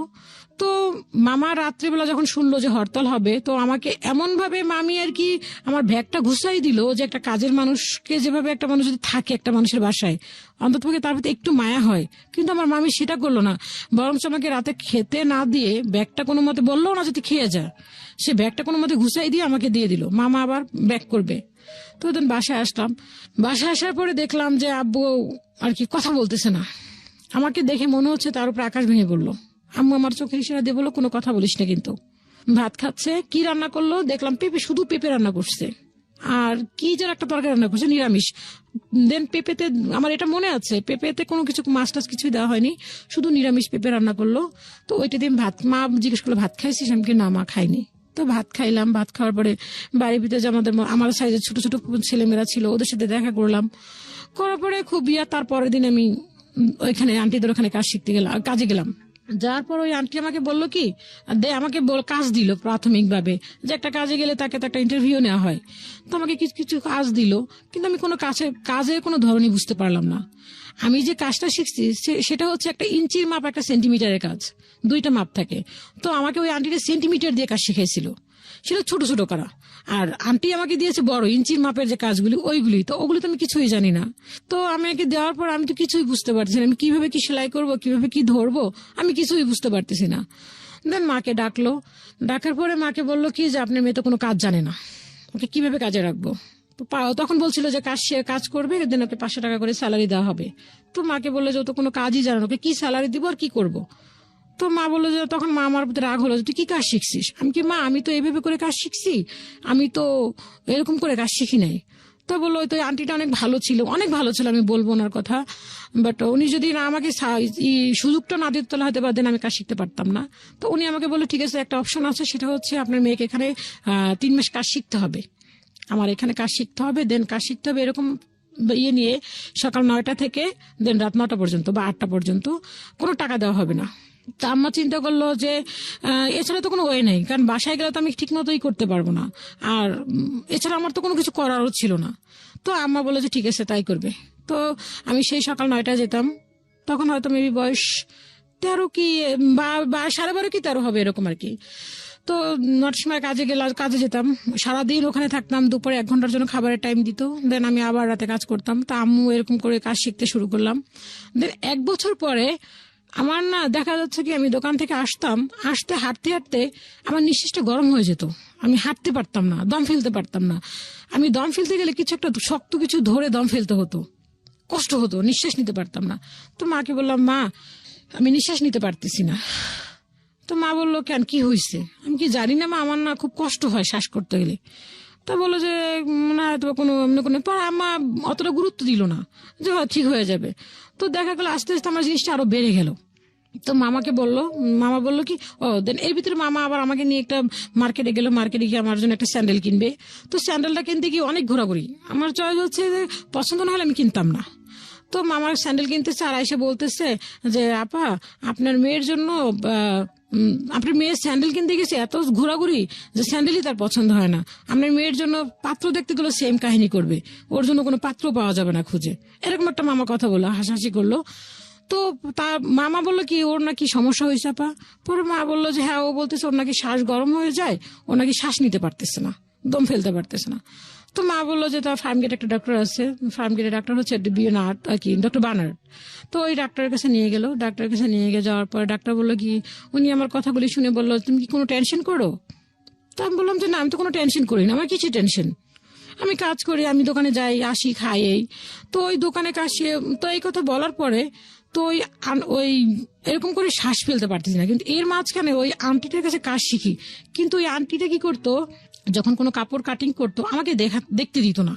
সে কি করতো, যখন আমি না থাকতাম তখন কাটিং করতো, আমি আবার কি করতাম, সে যখন টুকরোগুলি ফেলে দিত ওই টুকরোগুলি আমি রেখে দিয়ে ওইটি দিয়ে আমি আন্টি যখন দোকান থেকে চলে যেত, দেন ওনার একটা ইয়ে ছিল, সহকারী ছিল, ওই ছেলেটা ওদের বাসায় কাজও করতো, দেন ওর দোকানটাও সামলাতো, ওই ছেলেটাকে বসায় রাখতো যে যাতে আমি কোনো কাপড় টাপড় কোনো কিছু এদিক ওদিক না করি এই সেই। তো ছেলেটা কখনোই যেত না, যখনই দেখতাম ও চলে যেত তখন আমি টুকরো কাপড়গুলি দিয়ে নিজে নিজে ট্রাই করতাম যে দেখি ডিজাইন কাটি, বা আন্টি দেখতাম যে কাপড়টা সেলাই করতে দিত ওইটা ফলো করতাম যে কিভাবে সে কাটিং করলো। তো ওটিতে ছোট ছোট করে কাপড় কাটতাম, তো কাটতে কাটতে অনেকগুলি টুকরা দিয়ে আমি অনেকগুলি হাতে সেলাই করে অনেকগুলি কাপড় তৈরি করছিলাম। তো দেখা যেত কি ওই বাড়ির থেকে যে বাড়িতে থাকতাম ওই বাড়ির ভাড়াটিয়াদের কাছ থেকে বলতাম আমি কাজ জানি, নিজে বলতাম আমি কাজ জানি, তো বলতো আমাকে একটা জামা তৈরি করে দাও। তো করতে করতে দেখা গেল কি এক ভাইয়া ছিল আর কি, উনি আর কি আমাদেরকে বোন বলে ডাকতো, অনেক আদর করতো। তো উনি মনে করতো কি আমি কাজ পুরোপুরি কমপ্লিটলি জানি, আমি ওনাকে সরি এর মাঝখানে একটা কথা ভুলে গেছি। তো আন্টিকে যখন কাজ শিখতেছি, তো কাজ শিখতে শিখতে 2 মাসের মাথায় আমার কাজ পুরো কমপ্লিট হয়ে গেল, একদম ফুল কমপ্লিট, আমি এখন কাজ করতে পারি। দেন তখন উনি আমাকে 500 টাকা বেতনের জব দিল। তখন এই মাঝখান থেকে তখন এই কাজগুলি করতাম, করার পরে বাড়ির ভাড়াটিয়াদের কাছ থেকে অর্ডার নিতাম, নিয়ে টুকটাক কাজ করতাম। তো ওই ভাইয়াটার কাছে গেলাম, ভাইয়াটার কাছে যাওয়ার পরে বললাম যে ভাইয়া, উনি তখন আমি মনে করতাম আমি কাজ শিখছি, তো ওই আপাকে আমি কাজ শিখাতে পারবো। তো দেখলো কি যে আমি কাজ শিখাচ্ছি না, তো ভাইকে বললাম আমি অর্ডার নিয়ে আসলে ওই ভাইয়ের মেশিনে কাজ করতাম। তো দেন উনি একদিন আমাকে বললো কি যে আপার মেশিনে কাজ করতে গেলাম, যাওয়ার পর একটা কাজের একটা ববিন কেস আসছে, ওইটা না হলে কাজ সেলাই করা সম্ভব না। ওই ববিন কেসটা উনি লুকায় রাখছে কোথায়, চালু ড্রামের ভিতরে। তো আমি ববিন কেস খুঁজতে ববিন কেস পাচ্ছি না। তো আপাকে বললাম আপা ববিন কেসটা কোথায়? তো আপা বললো কি যে ববিন কেস তুই কোথায় গেছিস তুই ভালো জানিস, কালকে তুই কাজ করছিস, আমি তো আর কাজ করিনি। তো এই কথা বলার পর আমার খুব কষ্ট লাগলো, দেখাবার তুই কাপড়ের মধ্যে করে চুরি করে নিয়ে গেছিস কিনা। তা আমার না জিনিসটা শুনে এত কষ্ট লাগলো যে আমি একটা সামান্য ববিনকে চুরি করে নিয়ে যাব, আমি তো সারাদিন যেখানে থাকি সেখানে তো অনেক কাপড় থাকে, অনেক কিছুই থাকে, আমি তো কখন সেগুলি নিয়ে আসি না, আর আমি একটা সামান্য ববিন কেস নিয়ে যাবো। দেন আমি রাস্তায় উঠলাম, উঠে আমি ভাইয়াকে খুঁজে বের করে আমি ভাইয়াকে বললাম ভাইয়া ববিন কেসটা কোথায়? উনি কি করলো, ববিন কেস ড্রাম থেকে বের করলো। তা আমি বললাম যে ভাইয়া দেখছেন আমি যে ববিন কেস যে নেই সেটা আপনার প্রমাণ হলো। তো এই কথাটা এসে মামাকে বললাম, বাবাকে তো কিছু বলতে পারতাম না, বাবা তো সে হচ্ছে ওই যে 500 টাকা করে যে স্যালারিটি পেতাম ওই টাকাটা আব্বাকে দিতাম, আব্বা ওইটা নিয়ে খুব করতো, যা পাইতাম সবই জানতো যে আমি এই টাকা পাচ্ছি। দেন আমি যখন রাতে কাজ করতাম, মানুষের টুকটাক কাজ করতাম, দেখা যায় 3 পিস সেলাই করতাম, 50 টাকা দিত, 60 টাকা দিত, একটা ব্লাউজ করতাম 15 টাকা 20 টাকা দিত, ওইটা নিজের মন মতো আর কিছু একটা কিনে খেতাম। তো মামাকে বলার পরে মামা কি করলো, আমাকে একটা মেশিন কিনে দিল। মেশিনটা কিনে দিল এরকম ভাবে, আমি মামাকে বললাম মামা এরকম, তো মামা আমাকে একটা মেশিন কিনে আমার দোকানে গেল, মেশিনটা এনে আমার বাসায় রেখে মামা দোকানে গিয়ে বললো কি চল বাসায় চল। আমি কি কেন মামা, আমি কি কেন আজকে কি আমাদের বাসায় খাবেন? কয় না খাবো, হ্যাঁ খাবো, তুই চল। তো গিয়ে দেখলাম কি ঘরে মেশিন, আমি এতটা খুশি যে মেশিনটা পেয়ে, যে ঈদেও এতটা মানুষ খুশি হয় না। তো মেশিনটা পেলাম, পাওয়ার পরে এখন আমি আর কি টুকটাক অর্ডার নিচ্ছি, ওই আন্টিকে দিয়ে কাপড় কাটাচ্ছি, সেলাই করতেছি। তো এরকম করতে করতে যখন আমার ওই যে কষ্টটা লাগলো, শ্বাস করতে কষ্ট হচ্ছে, ডক্টর কাছে যাচ্ছি, কোনো ডক্টরই কোনো রোগ ধরতে পারতেছে না, সবাই বলতেছে হিস্টোরিয়া। তো এই ডাক্তার বললো তুমি কোনো টেনশন করো? তা আমি বললাম না আমি কোনো টেনশন করি না। তাহলে তোমার কেন এরকম হবে? এটা তো সাধারণত যারা চিন্তা করে সারাক্ষণ তাদের জন্য এরকম একটা হতে পারে, বা কোনো দিক দিয়ে কোনো কষ্ট পেলে, কোনো রিলেশন করলে তারা হয়তো এরকম ভাবে কষ্ট পেতে পারে। তোমার কেন কিসের কষ্ট, তুমি কেন কিসের চিন্তা করো? তো মাকে জিজ্ঞেস করলো, মাকে বললো যে না আমার মেয়েতে এরকম কোনো কিছু দেখতে পারতেছি না। তো এই কথা বলার পরে তো এরকম করতে অনেকটা ডাক্তার দেখালো, বেশ কয়েকটা ডাক্তারই দেখানোর কোনো ডাক্তারই কোনো রোগ ধরতে পারছে না, সেম ওই একই কাহিনী যে আমার শ্বাসকষ্ট, আমি নিঃশ্বাস ফেলতে পারছি না। কিন্তু এটা দিন দিন আরো বেড়ে গেল, বেড়ে যাওয়ার পরে এক পর্যায়ে চলে গেল। এখন আর কি ডাক্তাররা সবাই একই কথা যেহেতু বলছে, এখন বলে দেখেন আপনার মেয়ে কোথাও কোনো রিলেশন করছে, দেন সেক্ষেত্রে আপনার মেয়ে কষ্ট পেয়েছে, এরকম কিছু একটা। তো আম্মু আমাকে বললো, আমাদের ফ্যামিলিটা এরকম ছিল যে পিছনে আবার যেতে হয়, সেটা হচ্ছে যে যখন ক্লাস 2-তে পড়ি তখন আমার মামা একটা কথা বলেছিলেন যে তোমরা যা কিছু করো না কেন, আমি আর আমার বোন আর আমার এক খালাতো বোন আছে, তো ওই তিনজনকে বলেছিল যে তোমরা এমন কোনো কিছু করো না যাতে কেউ তোমাদেরকে বদনাম বলে বা বলে যে অমুকের ভাগ্নিটা এরকম দেখছি, অমুক ছেলের সাথে ঘুরে বেড়াচ্ছে বা অমুক একটা খারাপ কিছু করছে। এটা তোমাদের মাথায় রেখো। যদি পছন্দ হয় দেন বলো যে হ্যাঁ আমার পছন্দ হয়েছে, আমি ওর সাথে যাব, এরকম। তখন আমরা খুব ছোট, ওই কথাগুলি মাথায় থাকতো যে মামা তো এই কথা বলে দিয়েছে যে কারণ যদি কোনো ছেলের সাথে কথা বলি দেন খারাপ দেখলে তো অবশ্যই মানুষে খারাপ বলবে। তো মা আমাকে জিজ্ঞেস করলো তুই কি কারোর সাথে কোনো রিলেশন করছিস? আমি কি না মা, আমি তো কারোর সাথে কোনো সম্পর্কই করিনি। তো মা আমাকে এমন ভাবে ধরলো, তো আমি ইনজেকশনকে খুব ভয় পেতাম। তো এখানে একটা ফার্মেসিতে নিয়ে গেল ইনজেকশন দেওয়ার জন্য। আমাকে বললো কি তুমি যদি এখন সত্য কথা না বলো দেন তোমাকে আমি ইনজেকশন দিয়ে দিব। তো আমি ভয়ের চোটে বললাম যে হ্যাঁ আমি যখন আমি ক্লাস 6 থেকে 7-এ উঠে যখন পড়াশোনা করে যখন ঢাকায় আসছি তখন একটা ছিল আমাকে একটা চিঠি দিয়েছিল, যেটা আমি কাউকে বলিনি কোনোদিন। ওই চিঠিটা আর কি বলছিল তোমাকে আমার পছন্দ এই সে, ওই বাড়ির ভাড়াটি একটা ছেলে। তো এই কথাটা আমি মাকে বলে দিলাম যে মা আমাকে না, ওর নাম হচ্ছিল খোকন, মা আমাকে না খোকন না এই একটা চিঠি দিছিল। মা তো প্রচুর পরিমাণ রেগে মেগে, মা বললো কি তার মানে তোর খোকনের সাথে সম্পর্ক ছিল এই সেই। তো মামাকে আমার এক আম্মুর চাচাতো ভাই ছিল আর কি বাড়ির পাশে, তো ওনাকে বললো, উনি চিনতো ভালো করে, তো বললো যে এই ব্যাপার, ওর কানে মনে হয় এই হয়েছে। দেখা গেল যে না ওটাও কোনো কিছু না। দেন এখন এই জিনিসটা রোগটা এতটা বেড়ে গেল যে আমি আসলে কি যে কাজ করবো কি, কাজই করতে পারতেছি না। আর এটা উঠলে যখন আমি নিঃশ্বাসটা নিতে পারতাম না, দেখা যায় 4টা যে ছেলে আমাকে ধরে রাখতে পারতো না। এতটা শক্তি কোত্থেকে আসতো একমাত্র উপরালে ভালো জানেন। যখন দমটা ফেলতাম তখন আমার শরীরের কোনো শক্তি থাকতো না। তো বা এইটা নিয়ে তার কোনো ইয়েই ছিল না যে আমার মেয়েটা অসুস্থ, যে ওর এরকম হচ্ছে, তার এরকম কোনো ইয়েই ছিল না। সে নিজের মতো করে চলছে, খাচ্ছে, এরকম। তো একদিন এরকম আমি খুবই অসুস্থ, এরকম একটা পর্যায়ে আমাকে দোয়া টোয়া পরে ফুটে দিয়ে আমাকে আর কি যে অ্যাকচুয়ালি মারা যাবে এরকম একটা অবস্থা। ঘরে টিভি ছাড়া, মামা বড় মামাও আসছে যে দেখতেছে খুব সিরিয়াস অবস্থা, ঘরে টিভি ছাড়া। আমি ঘরে শুয়ে শুয়ে আর কি কথা বলতে পারতেছি না, শুধু চোখ দিয়ে পানি পড়তেছে, কিন্তু আমি কাউকে বোঝাতে পারতেছি না। সবাই মনে করতেছে হয়তো ওর উপরে জিন আছে বা কোনো কিছু আছে সাথে বা কোনো ভূতে ধরছে, এরকম একটা সবাই এরকম মানে করতেছে। কেউ যখন উঠে আমার এই নিঃশ্বাসটা বন্ধ করতে যখন হয়, কেউ আমাকে জুতো শোনাচ্ছে, কেউ হলুদ পুড়ে নাকের সামনে ধরতেছে, কেউ আমার কেন আঙুল চিপে ধরতেছে, কেউ নাক চিপে ধরতেছে। আগে যে যেটা পারতেছে সেটাই করতেছে, কিন্তু আমি কাউকে বলতে পারতেছিলাম না। জানি আমি তোমরা যা বলতেছো আমি সব শুনি, কিন্তু আমি কাউকে বলতে পারছিলাম না, আমার দমটা উঠে কষ্ট লাগতেছে। তো এরকম এক পর্যায়ে আব্বা দেখলাম কি আব্বা ঘরে বসে টিভি দেখতেছে, কিন্তু আমার অবস্থা খুবই সিরিয়াস।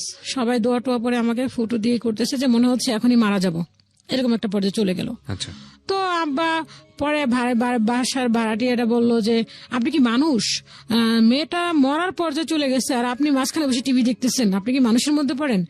আব্বা কি করলো, টিভিটা বন্ধ করে দিয়ে সে চলে গেল। সে কি করলো, পাশের রুমে গিয়ে আবার টিভি দেখা শুরু করলো।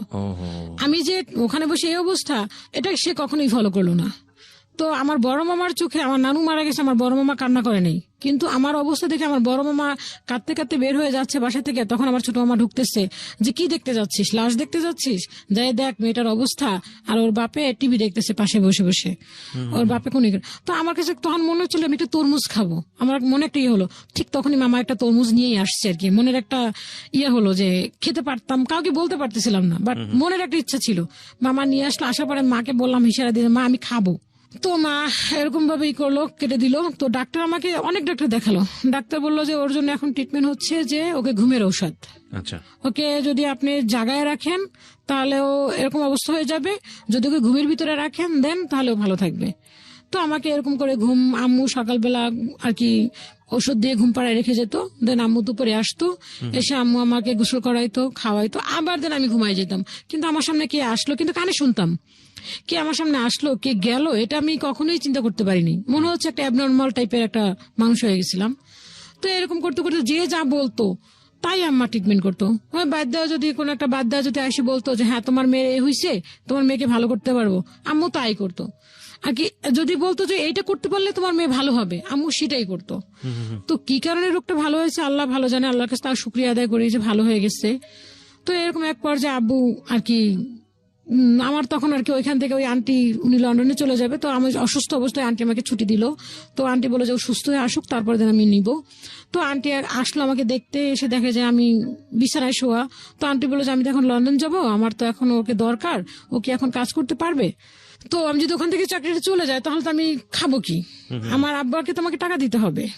তো আমি আবার ওইখান থেকে আস্তে আস্তে করে গেলাম। পরে যাওয়ার পরে ওনার মেয়ে ছিল, ওই আন্টিটার মেয়ে ছিল যথেষ্ট পরিমাণ রাগী, ওনার মেয়ে যা বলতেন তাই। তো ওইখানে গেলাম, ওই আপুটার সাথে মিললো না আমার। আচ্ছা, হ্যাঁ, ওই আপুটা যথেষ্ট পরিমাণ রাগী এবং খুব বদমেজাজি টাইপের একটা মেয়ে। ওকে। তো ওইখানে কাজ করলাম, কয়েকদিন কাজ করার পর ওনার সাথে আমার সাথে খুব আর কি রাগারাগি হলো। তো রাগারাগি হওয়ার পর ওনার কাছ থেকে, আমিও তো ছোট ছিলাম, খুব রাগান্বিত ছিলাম আমিও। তো আমি ওনার কাছ থেকে চলে আসলাম। চলে আসার পরে এখন আমি কি করব, এখন তো আমাকে একটা কাজ খুঁজতে হবে। ওখান থেকে যে আমি কাজ শিখছি, আমি ভয়ে বেরোচ্ছি না যে আমি যে কাজটা শিখছি, কিন্তু আমি ওখান থেকেও কাজ করতাম, দেন বাসায় এসেও আবার টুকটাক কাজ করতাম মেশিনে। দেখা যায় 9টা পর্যন্ত এসে আবার 10টা পরে কাজ করতাম, রাত 2টা-3টা পর্যন্ত করতাম, করে আবার ঘুমাইতাম, সকালে উঠে আবার যেতাম, এরকম আর কি একটা ইয়ে ছিল আমার। তো ওখান থেকে বের হবো ভাবতেছি কোথায় যাব, কি কার কাছে যাব, আর এই কাজটা আমার ভালো কি না খারাপ, আমি কি করে কাজ করব। একা একা চিন্তা করতে করতে একটা টেলার আবার যোগাযোগ করলাম যে ভাই আমাকে কাজে নিবেন। তা ওই এলাকাতেই ছিল। তো এখানে যাওয়ার পরে বললো যে আপনি কি সব কাজ জানেন? আমি টুকটাক বললাম হ্যাঁ আমি সব কাজ জানি। তো ওরা আমাকে নিল, নেওয়ার পর আমাকে 1000 টাকা স্যালারি ধরলো। তো 1000 টাকা স্যালারি ধরার পরে আমাকে বলে প্রোডাকশনে কাজ করতে হবে, যত পিস কাজ করবেন দেন তত পিস টাকা হবে। তো আমি বললাম যে এটা তো আমি কখনো করি নাই, ঠিক আছে করে দেখি, ট্রাই করে দেখি। তো আমি করলাম, কয়েকদিন করার পরে দেখলো যে না আমি টুকটাক করতে পারতেছি, অত যে আহামরি করতে পারতেছি তা না। তো করলাম, করার পর ওখানে দেখলাম যে আর কি কাজের প্রত্যেকটা কাজের ক্ষেত্রেই তো একটা মানুষের ভালো মন্দ থাকে। তো দেখলাম ওখানে ভালোটা দেখা যায়, একটা কাজ করলাম ভালো না হলো খারাপ হলে দেখা যায় বেশি ওইটাকে মেশিন করতো, প্রাধান্য দিত যে হ্যাঁ আমি ভালো কাজ করতেছি না এই সেই। তো ওইখান থেকেও চলে আসলাম। চলে আসার পর এখন চিন্তা করতেছি কি করব।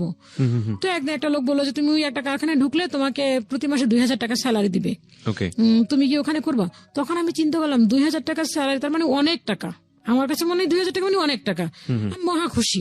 2000 টাকা মানে তাহলে আব্বাকে আমি 1000 টাকা দিয়ে 1500 টাকা দিব, 500 টাকা করে আমি রেখে দেবো। আমি এটা চিন্তা করলাম। ওকে। তো ওইখানে কোনো কারণে হয়নি। তা আম্মা আমাকে দিল না, যে ছেলে মানুষ, ওখানে কারখানা, ওখানে অনেক ছেলে মানুষ থাকবে, কি না কি হবে, যাওয়ার দরকার নেই, এত বেশি টাকার দরকার নেই, তুই যেখানে আসিস সেখানেই থাক।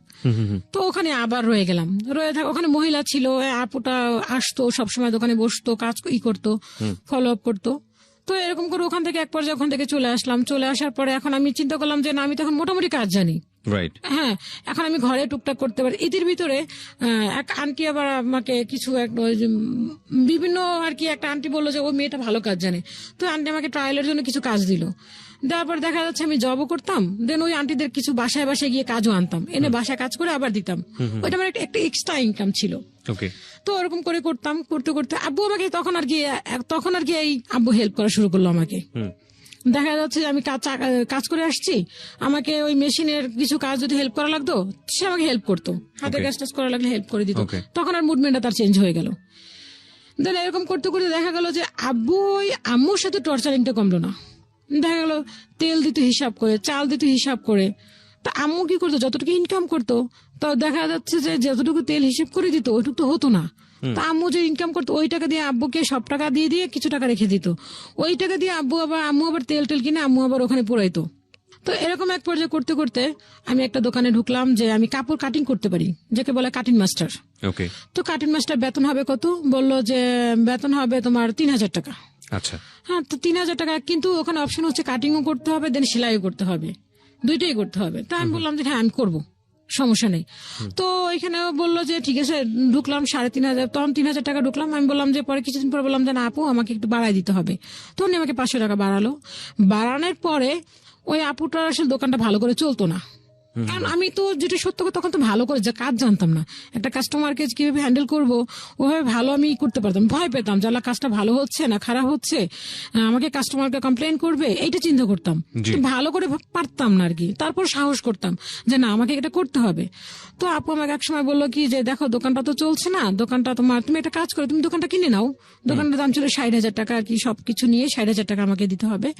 তো আমি বললাম আপু, তখন আমার চিন্তা যে আমি তো কাজই মনে মনে ভাবলাম, আমি ওনাকে বললাম না আমি তো ভালো করে কাজই জানি না, আমি 60,000 টাকা নিয়ে দোকান ভাড়া কিভাবে দিব, দোকান ভাড়া গল্প এটা।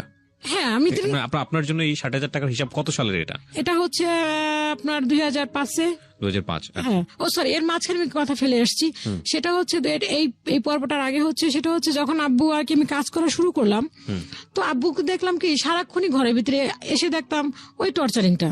আম্মুকে মারতো, বা আম্মু দেখা যাচ্ছে যে রাতে ভাত খেত, লাইট অফ করে ভাত খেত, সকালে কোনো শব্দ করতে পারতো না।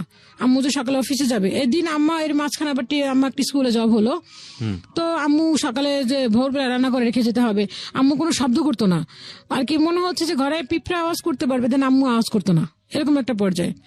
তো এক পর্যায়ে এরকম একটা করতে করতে টর্চারিং করতে করতে আমি আম্মুকে একসময় বললাম যে মা একটা কাজ করো, আমার না ভালো লাগে না, আমি সারাদিন কাজ করে আইসা যদি দেখি এরকম ভাবে আব্বা গ্যাঞ্জাম করতেছে, ভালো লাগে না, তুমি একটা কাজ করো, আমরা আলাদা হয়ে যাই।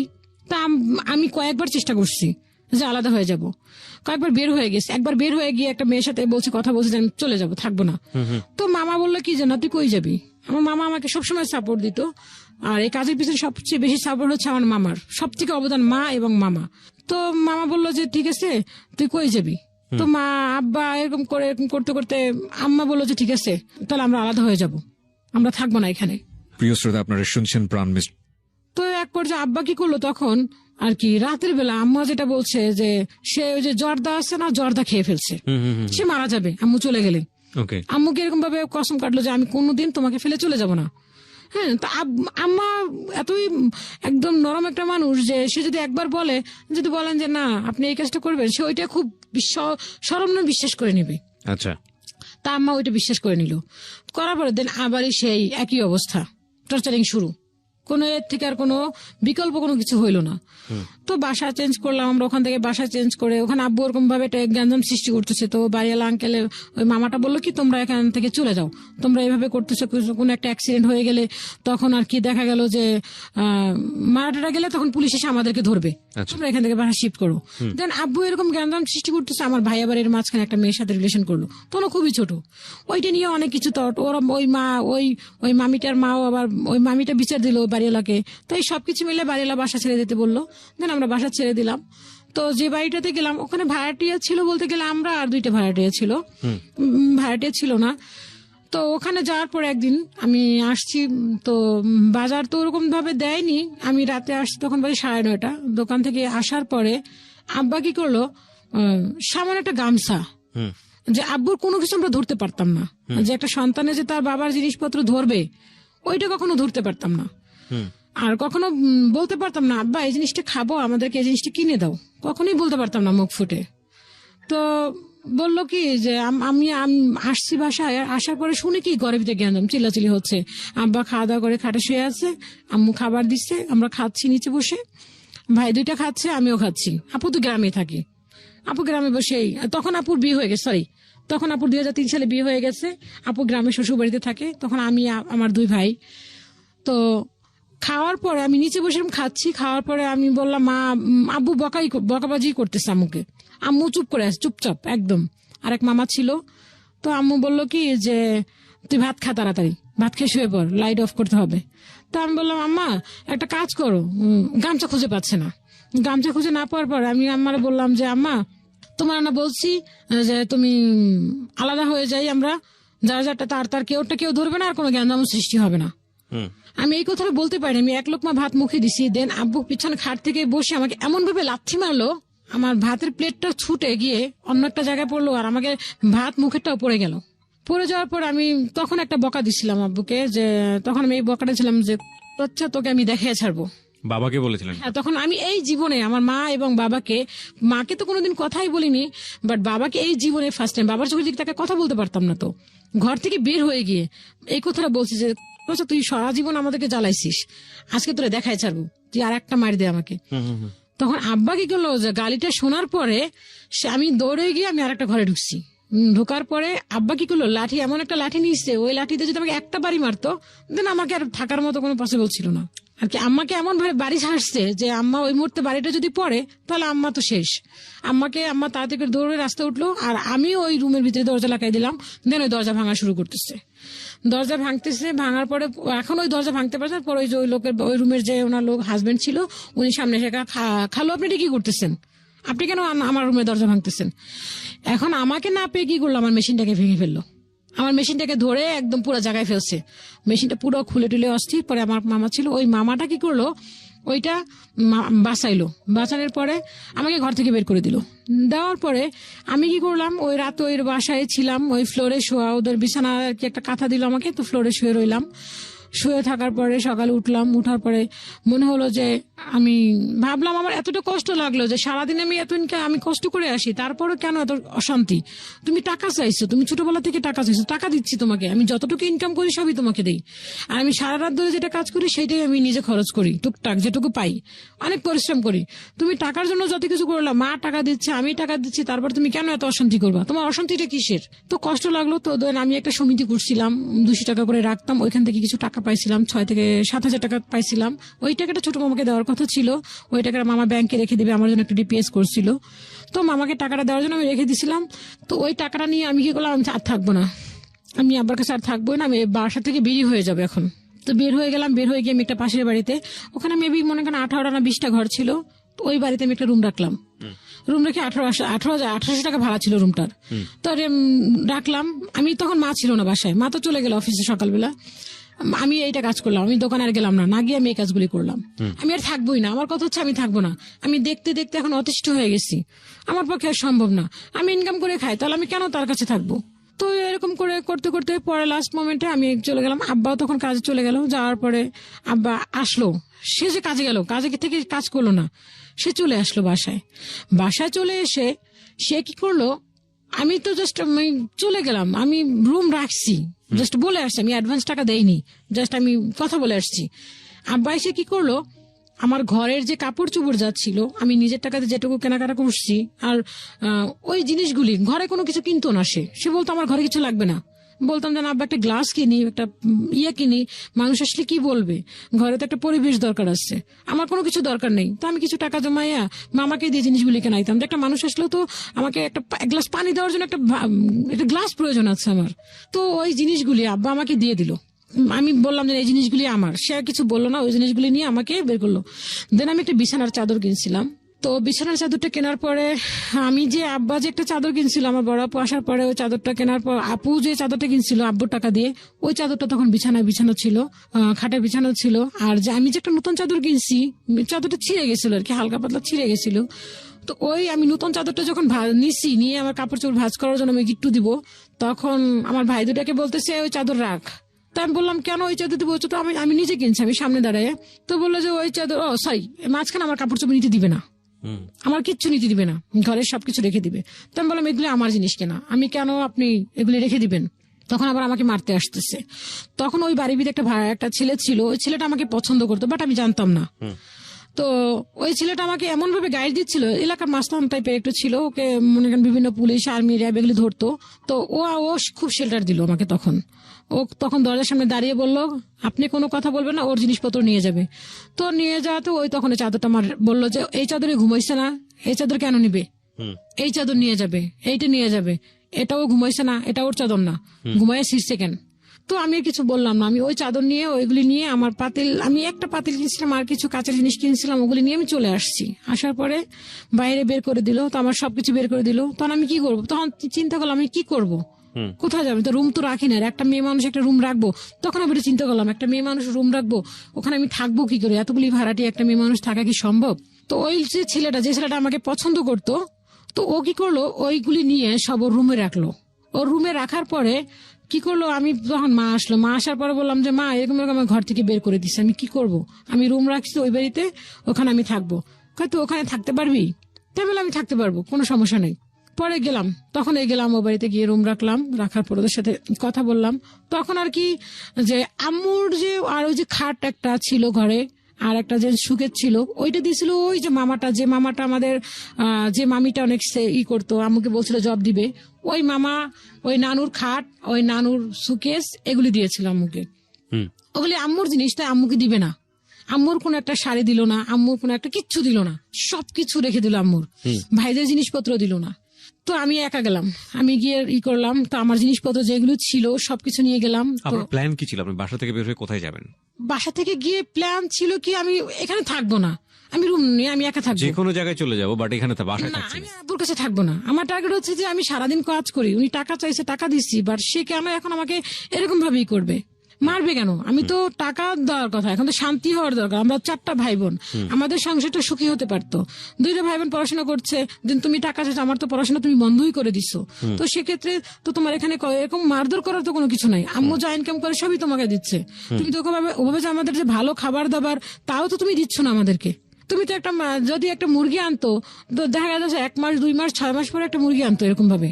হ্যাঁ, তো দেখা যেত, তাও তো আমরা কখনো কমপ্লেন করতাম না যে আব্বা অমুকের ঘরে আনছে তুমি আনো না কেন, তাও কখনো তো কমপ্লেন করতাম না। যা দিতা তাই তো খেতাম, টাকা দিতাম তাও তো ওরকম ভাবেই সুখী ছিলাম। তুমি চাইছিলাম শান্তি, তুমি তো শান্তি দিচ্ছ না। তখন ভাই দুটো আমার সাথে চলে আসলো, আমাকে নামাই দিছে। এখন আম্মু তো আর আমাকে একা রাখতে পারে না, যেহেতু আমি একটা উপযুক্ত মেয়ে, সেক্ষেত্রে আম্মু কেন আমাকে একা রেখে চলে যাবে। আম্মু আমার সাথে চলে আসলো, আম্মু চলে আসার পর 2টা ভাইও চলে আসলো। রাতে ঘুমাতাম কি করে, কিছুই দিল না। ফ্লোরে, শুধু ফ্লোরে আমার ভাইদের ব্যাগ ছিল, দেন আমার কিছু টুকরো কাপড় ছিল, জামা ছিল, ওগুলি মাথায় দিয়ে ঘুমাতাম। তো এক পর্যায়ে দেখা গেল কোনো কিছুই দিচ্ছে না, আমাদের প্লেট গ্লেস আম্মু যে যেগুলি রাখছে ওগুলো কিছুই দিবে না। কি করলো, ওই যে ওই মামাটাকে ডাকলাম, ডাকার পরে ওই মামা আসলো, আসার পরে ওই মামা সালিশি করলো, বললো যে তুই এগুলি আব্বুকে বলো তুমি এগুলি কেন রেখে দিচ্ছ, এগুলো তো আমি দিচ্ছি, এগুলি আমার মায়ের জিনিস, ওকে দিচ্ছি, তুমি এগুলি কেন রাখলো। ওকে তো আমি যেতে বলি নাই, আমার আম্মুর কথা বলো, ওকে তো আমি যেতে বলি না, যেতে বলছি ওকে, ও চলে গেছে। ও কেন গেল, ও যাবে না, ও থাকবে, ও যাবে। হ্যাঁ, এই কথা বলার পর আম্মু বললো এটা কেমন, মামাটা বললো এটা কেমন কথা, যে তোমার এত বড় একটা উপযুক্ত মেয়েকে তুমি ঘর থেকে বের করে দিছো, তাহলে ও কোথায় যাবে, ও কোথায় থাকবে। তো এরকম এক পর্যায়ে দিলই না দেওয়াতে সে লাস্ট মোমেন্টে কি করলো, পরে মামা বললো যে তুমি যদি এগুলি না দাও, আব্বুর নাম ধরে বললো, তুমি যদি এগুলি না দাও তাহলে কিন্তু খুব খারাপ পর্যায়ে চলে যাবে, এগুলি সবকিছু দিতে হবে। তো মামা যখন হুমকি দিল, তো ওই মামারা ওই এলাকার স্থানীয় আর কি, অ্যাকচুয়ালি স্থানীয় মানে বাড়ি করছে, ওই ফার্মগেট এলাকাতে বাড়ি আছে ওনাদের। তো ওই হুমকির ভয়ে বললো কি যে ঠিক আছে। তখন আমার ছোট চাচা আমাদের ফার্নিচার গুলি যা যা ছিল একদম কড়াই থেকে ঢাকনা থেকে শুরু করে সবকিছু নিয়ে চলে গেল। আমাদের ঘরে ছিল শুধুমাত্র আপনার খাটটা ছিল, আর ওই সুকেশটা, যে আম্মার কাপড় চোপড়টি আর ভাইদের কাপড়টা আর খাট। তো খাটটার একটা পায়া নষ্ট হয়ে গেছিল আর কি, সাইডের ইয়েটা, তো ওইটা আব্বু টাকা দিয়ে কিনে নিয়ে এসেছিল, টাকা দিয়ে কিনে নিয়ে এসে ওইটা আব্বু ঠিক করাইছিল, দেন সেইটা খুলে নিয়ে চলে গেছে। ঘরে কিচ্ছু রেখে যায়নি, খাটটা খোলা, কিছুই নেই ঘরে, একদম পুরো সেফ ফাঁকা, ওই আমার কাপড় চোপড়টি আসছে। প্রিয় শ্রোতা, আপনারা জি চলতে চলতে আমি কি করলাম, ওখান থেকে আমি এখন বিভিন্ন শোরুমে কাজ করা শুরু করলাম, যেখানে আমি 3,000 টাকা স্যালারি শুরু করলাম, সেখানে এখন আমার 4,000 4,500 টাকা স্যালারি আসে। তো এই টাকাটা দিয়ে আমি মা এবং আমি দুজনেই শুরু করলাম। দেন মামা এর মাঝখানে বললো যে ঠিক আছে এখন তো চলে গেছে, তাহলে তোমাদের বাসা ভাড়াটা আমি দিচ্ছি। তো মা যতটুকু ইনকাম করতে লাগলো আর আমি যতটুকু ইনকাম করতে লাগলাম, সেটুকু দিয়ে আমরা দুজনে আর কি খরচ চালাচ্ছি। দেন ভাই 2টা পড়াশোনা করছে বড় আপু গ্রামে। তো বড় আপুকেও আর কি, বড় আপু শ্বশুরবাড়িতে যে খুব ভালো আছে তাও না, কারণ বাবা বড় আপুর হাজবেন্ডকে বের করে দিচ্ছিল শ্বশুরবাড়ি থেকে। যদি একটা জামাইকে বের করে দেয়, সবাই তো ভালো মাইন্ডে নেয় না, আমার দুলাভাইটা একটু আর কি বদমেজাজি ছিল। তো আপু যে খুব সুখে আছে তাও না, আপুকে সারাক্ষণ এটা নিয়েই করতো যে তোর বাবা তো আমাকে বের করে দিচ্ছে, তোদের বাড়িতে আবার কেন যাব। তো মা বলতো যে তোমার শ্বশুর তোমাকে বের করে দিচ্ছে, এখন তোমার তো শ্বশুর নাই, তুমি এখন আমাদের বাসায় আসো। তো দুলাভাই খুব কমই আসতো, আপা আসতো, বছরে একবার আসতো আমাদের বাসায় বেড়াতে। তো এরকম করতে করতে এক পর্যায়ে চলে গেল যে আমি এখন বিভিন্ন দোকানে আর কি ডিজাইনের জন্য করতে লাগলাম, কাজ শিখতে লাগলাম, যে যেখানে দেখতাম বেশি ভালো ডিজাইন করে সেখানে আর কি শিখতে লাগলাম। যে প্রফিটের কথা খুব কম চিন্তা করতাম হচ্ছে যে যেখানে আমার যে এখানে একটা ঢুকলে কাজ শিখতে পারবো সেরকম ঢুকতাম। আর ঢুকতাম এরকম করে যেখানে মহিলা আছে, কারণ দেন পুরুষের ওখানে ঢুকতাম কিন্তু দেখতাম যে মহিলা কর্মচারী আছে, ওখানে থাকতাম, দেন বেশি করতাম না। তো এরকম করে করে কয়েকটা কাজ শিখলাম। শেখার পরে এক পর্যায়ে আসলো যে আম্মুর অফিসটা শিফট করবে উত্তরাতে। তো অফিসে শিফট করতে হলে তো আমি উত্তরাতে আমি কি করবো, ওখানে গিয়ে ওখানে তো আমার কাজ করতে হবে। ওখানে তো যে কাজ করব সেখানে তো আমার তো পরিচিত কোনো কেউ নাই, যে আমার আত্মীয় স্বজন বা কোনো ফ্রেন্ড সার্কেল কেউই নেই, ওখানে তো আমার কাজটা করতে হবে। কি করব পরে যে বুটিক্সটা কাজ করতাম, ওইখানে কিছু হোলসেলার কাজ করতো ওই আপুটা। তো ওইখানে যে ম্যানেজার আসতো, যে সিনিয়র ম্যানেজার ছিল, তো ওই একদিন ওই ভাইয়াটা আসলো কারখানাতে। তো ওই আপুটা ছিল না শোরুমে, না থাকা থেকে আমি ওই সুযোগটা নিলাম। নেওয়ার পরে আমি নিচে নামলাম। আমি দোকান থেকে বের হয়ে, শোরুম থেকে বের হয়ে আমি বললাম যে ভাইয়া, আমি যে ওখান থেকে শিফট করবো সেটা আর ওদেরকে বলিনি যে আমি চলে যাব উত্তরাতে। তো আমি বললাম যে ভাইয়া, আমি তো এখান থেকে উত্তরা চলে যাব, আপনাদের তো অনেক কাজ দিচ্ছেন, তো আমি যদি এখান থেকে চলে যাই তো আমাকে কিছু কাজ দেওয়া যাবে? তো উনি বললো আপনি কোথায় যাচ্ছেন? আমি বললাম আমি উত্তরাতে শিফট করবো, আমার আম্মুর অফিস উত্তরাতে চলে যাবে, তো আমি উত্তরাতে চলে যাব। তো বলে ঠিক আছে, তা আপনি যখন যাবেন তখন আমাকে নক করেন। তো দিলাম আমি ওনার নাম্বারটা, বললো যে নাম্বারটা দিয়ে গেল। তো নাম্বারটা রাখলাম। রাখার পরে আমি নাম্বারটা দিয়ে পরে আমি ওখান থেকে ওরা কোনোভাবে জেনে গেল যে আমি উত্তরাতে চলে যাব, আমি এখানে থাকবো না। তখন ওরা আমাকে বাদ দিয়ে দিল, ওরা আমাকে আর রাখলো না কাজে। তো এখন আমি উত্তরাতে শিফট করতে গেলে আমার 6 মাস লেট হচ্ছে। তখন আমি কি করব? তখন আমি কি করলাম, আর একটা ইয়েতে ঢুকলাম। ওখানে ছিলাম কাটিং মাস্টার হিসেবে আর কি, আমি কাপড় কেটে দিতাম, ওরা সেলাই করতো। এখন ও আর এক জায়গায় যে ঢুকলাম, ওখানে আমি ঢুকলাম হচ্ছে কারিগরিতে, যে সেলাই করে দিলাম। সেলাই করার উপরে ওরা বেতন আমাকে দিল। তো আমি 6 মাস করতে হবে। তাদের ওখানে আমি 6 মাস করলাম। করার পর আমি উত্তরাতে শিফট করলাম। করার পর ওই ভাইয়াটাকে আমি ফোন দিলাম যে ভাইয়া, আমি তো উত্তরাতে আসছি, এখন আমি কি করব? তো ভাইয়া বললো ঠিক আছে তাহলে আপনি আসেন। তো ওই ভাইয়াটা সিনিয়র ম্যানেজার ছিল। তো ওই আপুটার হচ্ছে নাম বলবো না, খুব নাম করা একটা বুটিক্স, এক নামে সবাই চিনি মোটামুটি। তো ওই আপুটার কাছে নিয়ে গেল, বললো যে আপনি একটা কাজ করবেন, আপনি আমার নাম বলবেন না, আপনি অন্য একজনের নাম বলে দিল। তো ওনার নাম নিয়ে আপনি যান, গেলে আপনাকে কাজ দিয়ে দিবে। তো আমি গেলাম, যাওয়ার পরে ঠিক আমি বললাম, বলার পরে বলো কয়টা মেশিন? তো আমি বললাম 2টা, এরকম বলার পরে তো বলো সবকিছু আছে? মানে হ্যাঁ সব আছে, জাস্ট সেলাইটা। তো উনি আমাকে কিছু প্রাথমিকভাবে কাজ দিল, বলো যে এগুলি নিয়ে করেন, দেন তারপরে আরো কাজ দেওয়া হবে। তো উনি আমাকে কিছু কাজ দিল, দেওয়ার পর উনি যে রেটটা দিল, রেটটা আসলে পোষাচ্ছিল না। তো একটা ভাইয়া আছে, ওনার নাম বললেই না আসলে, উনি টেলারিং সেক্টরেরই, বাট উনি হচ্ছে এমব্রয়ডারি কাজ করতেন। ওনার নাম হচ্ছে জাহাঙ্গীর। তো ওনার কাছে আমি গেলাম যে ভাইয়া এরকম এরকম এই কাজটার প্রফিট, এই কাজটার রেটটা কত পড়তে পারে, যে তুমি কাজটা করায় আমি কত নিব, দেন আমি কত দিয়ে করাবো, আমার কত লাভ হবে। তো উনি আমাকে কিছু একটা সাজেশন দিল যে হ্যাঁ আপনি এরকম ভাবে করেন, এরকম ভাবে করলে আপনার এটা আসবে। তো বলার পরে আমি ওইভাবে করে কাজ করতে লাগলাম। দিলে ওনাকে আমি কিছু কাজ দিলাম, দেওয়ার পরে আমাকে মোটামুটি দিল আর কি, চলতে লাগলাম টুকটাক চলে আর কি, যে আহামরি যে তা না। দেখা যাচ্ছে আমি 20,000 30,000 টাকার কাজ করতেছি, কিন্তু আমাকে উনি দিচ্ছেন 5,000 টাকা, 6,000 টাকা, 3,000 টাকা, 2,000 টাকা এরকম। তো তখন আমি ওই কাজটা, এতগুলি কাজ আমি তো করতে পারতাম না একা। তো 2টা কারিগর রাখলাম, ওদেরকে দিয়ে কিছু করাতাম। ওরা রাত 9টা পর্যন্ত থাকতো, আমি কাটতাম, সেলাই করতাম, সারা রাত ধরে কাজগুলি করতাম, আয়রন করতাম, প্যাকেট করতাম।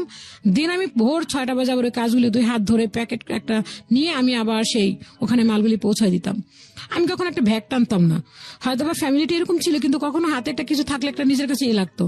তো তখন আমি এই চিন্তাটা করতাম না যে না আমি এই ভ্যাগ টানতেছি, এটা নিয়ে আমার কেউ কিছু বলবে, এটা চিন্তা করতাম না। তখন আমি কি করতাম যে ওই ব্যাগগুলি নিয়ে, 2টা ব্যাগ হাতে নিয়ে আমি যেতাম, বাসে উঠতাম, বাসে উঠে আবার নামতাম, নেমে আমি আবার ওই ব্যাগগুলি নিয়ে আবার ওইখানে দিতাম মালগুলি। দেওয়ার পর এক পর্যায়ে গেল কি, ওখানে মাল দিই ঠিকই, ওনাদের খাতা দেখা যাচ্ছে 40, 50, 60,000 টাকা আমার হয়ে গেছে, কিন্তু উনি আমাকে দিচ্ছে 5,000 টাকা। তো ওই 5,000 টাকা আমি ওই এমব্রয়ডারি কাজওয়ালাকে দিব কি, দেন আমি কর্মচারীটাকে কি দিব? তো দেখা গেল ওই টাকাগুলো নিয়ে এসে আমি ওই কর্মচারীকে বিদায় দিতাম, কারণ ওরা তো আমার কর্মচারী, ওদেরকে তো আমাকে দিতে হবে। আমি কি খাইবে নাকি সেটা তো ওরা দেখবে না, ওদেরকে আগে আমার পেড করতে হবে। দেন এগুলি দিতাম, দিতে দিতে দেখা যায় 500 টাকাও থাকতো, কোনোদিন 200 টাকাও থাকতো, কোনোদিন থাকতোই না। দেন বাসায় এক্সট্রা কিছু কাজ নিতাম, ওই টাকাটা দিয়ে মোটমাট টুকটাক চলতাম। দেন বাসা বাড়া মামাই দিচ্ছেন। দিতে দিতে এক পর্যায়ে এখন মনে হলো যে আরেকটু কাজের ইয়েটা বাড়ানো দরকার। দেন আরেকটা কর্মচারী নিলাম, নেওয়ার পরে কাজ করলাম। কাজ করতে করতে ঈদের সময় আসলে উনি হিসাবটা করতো। তো ওনাকে আমি প্রায় 12টা ড্রেস, ওই ড্রেসগুলি রেট ছিল 1,000 টাকা করে। তো 12টা ড্রেস দিলাম। 12টা ড্রেস দেওয়ার পরে উনি কি করলো, ওই 12টা ড্রেস ওনার দোষ ছিল কিনা আমি বলবো না, জানি না, সেটা হচ্ছে একটা ম্যানেজার ছিল, ওই ম্যানেজার আমাকে একটা মেমো দেয়নি। তো আমি চাঁদাত হিসাব করতে গেলাম, তো উনি আমাকে 12,000 টাকা কম দিচ্ছেন। আমি বললাম আপু 12,000 টাকা কেন? তোমার এখানে কোনো হিসাব তো নাই 12,000 টাকা, তুমি যে আমাকে দিয়েছো সেটা কই, তোমার ডকুমেন্টস কোথায়? তুমি বললাম আমার কাছে মেমো আছে। কতদিন তুমি মেমো নিয়ে এসো। বাসায় এসে করলাম, দেখলাম না আমার বাসার মেমোই নাই কোনো। তাই না, এখানে কাগজ কলমে প্রুভ করতে হবে। দেন আমার কাছে কাগজ কলম নাই, সেক্ষেত্রে আমি এটা 12,000 টাকার পেলাম না। না পাওয়ার পরে আমি এখন উনি আমাকে চাঁদরাতেই করে দিল। দেওয়ার পরে এটা হচ্ছে 2010 সালে। 2010 সালে যখন উনি আমার 9 সালে কাজটা যখন বন্ধ করে দিল, চাঁদরাত আসলো, আসার পর কাজগুলি দেওয়ার পর টাকাগুলি দিল। 2010 সালে আমি ওনার কাছে গেলাম, যাওয়ার পরে বললাম আপা আমাকে কাজ দিবেন না। তো উনি আমাকে বললো কি যে এখন তো ঢাল সিজন, তুমি কিছুদিন পরে আসো। তো এখন আমি কি করবো? এই ঢাল সিজন এসে উনি যখন ওনার সিজন আসবে তখন আমাকে কাজ দিবেন, দেন যখন সিজন ছাড়া হয়ে যাবে তখন আমাকে কাজ, এর মাঝখানে উনি আমাকে কাজ দিতে চাইলো না, কাজে কিছু অল্টার হলো। কাজের অল্টার হলো না, ওখানে যে ম্যানেজার ছিল ওই ম্যানেজারের সাথে কোনো মেয়ে মানুষ কথা বলতে পারবে না। ওই ম্যানেজারের সাথে কথা বলবো কেন? হ্যাঁ, ওই ম্যানেজারের সাথে কিভাবে আমার সাথে দেখা হলো? তেন আমাকে কিছু কাজ দিল না। তো আমি ওই ভাইয়াকে বললাম যে ভাইয়া আমাকে তো আপু কোনো কাজ দিল না, আর আমি আজকে যদি আমাকে টাকাটা না দেয় তাহলে আমার আজকে 1,000 টাকা যদি আমাকে দেয় তাহলে আমার আজকে বাসায় বাজার চলবে, দেন যদি 1,000 টাকা নাও দেয় তাহলে আমার বাসায় বাজার চলবে না। আমি সকাল 6টায় গেছি, দেন কাজগুলি দিলাম, আমাকে 1 টাকা দিল না দিয়ে বের করে দিল। তো আমি রাস্তায় দাঁড়ায় একা ওদের আরেকটা কারখানা ছিল, ওইখানে দাঁড়ায় দেওয়ালের দিকে তাকায় আমি একা কাঁদতেছি যে আজকে যদি আমি টাকা না নিয়ে যাই তাহলে তো আমি বাজার করতে পারবে না। মাকে তো বলে আসছি যে মা আমি আজকে যাবো, টাকা দিলে দেন আমি বাজার করব।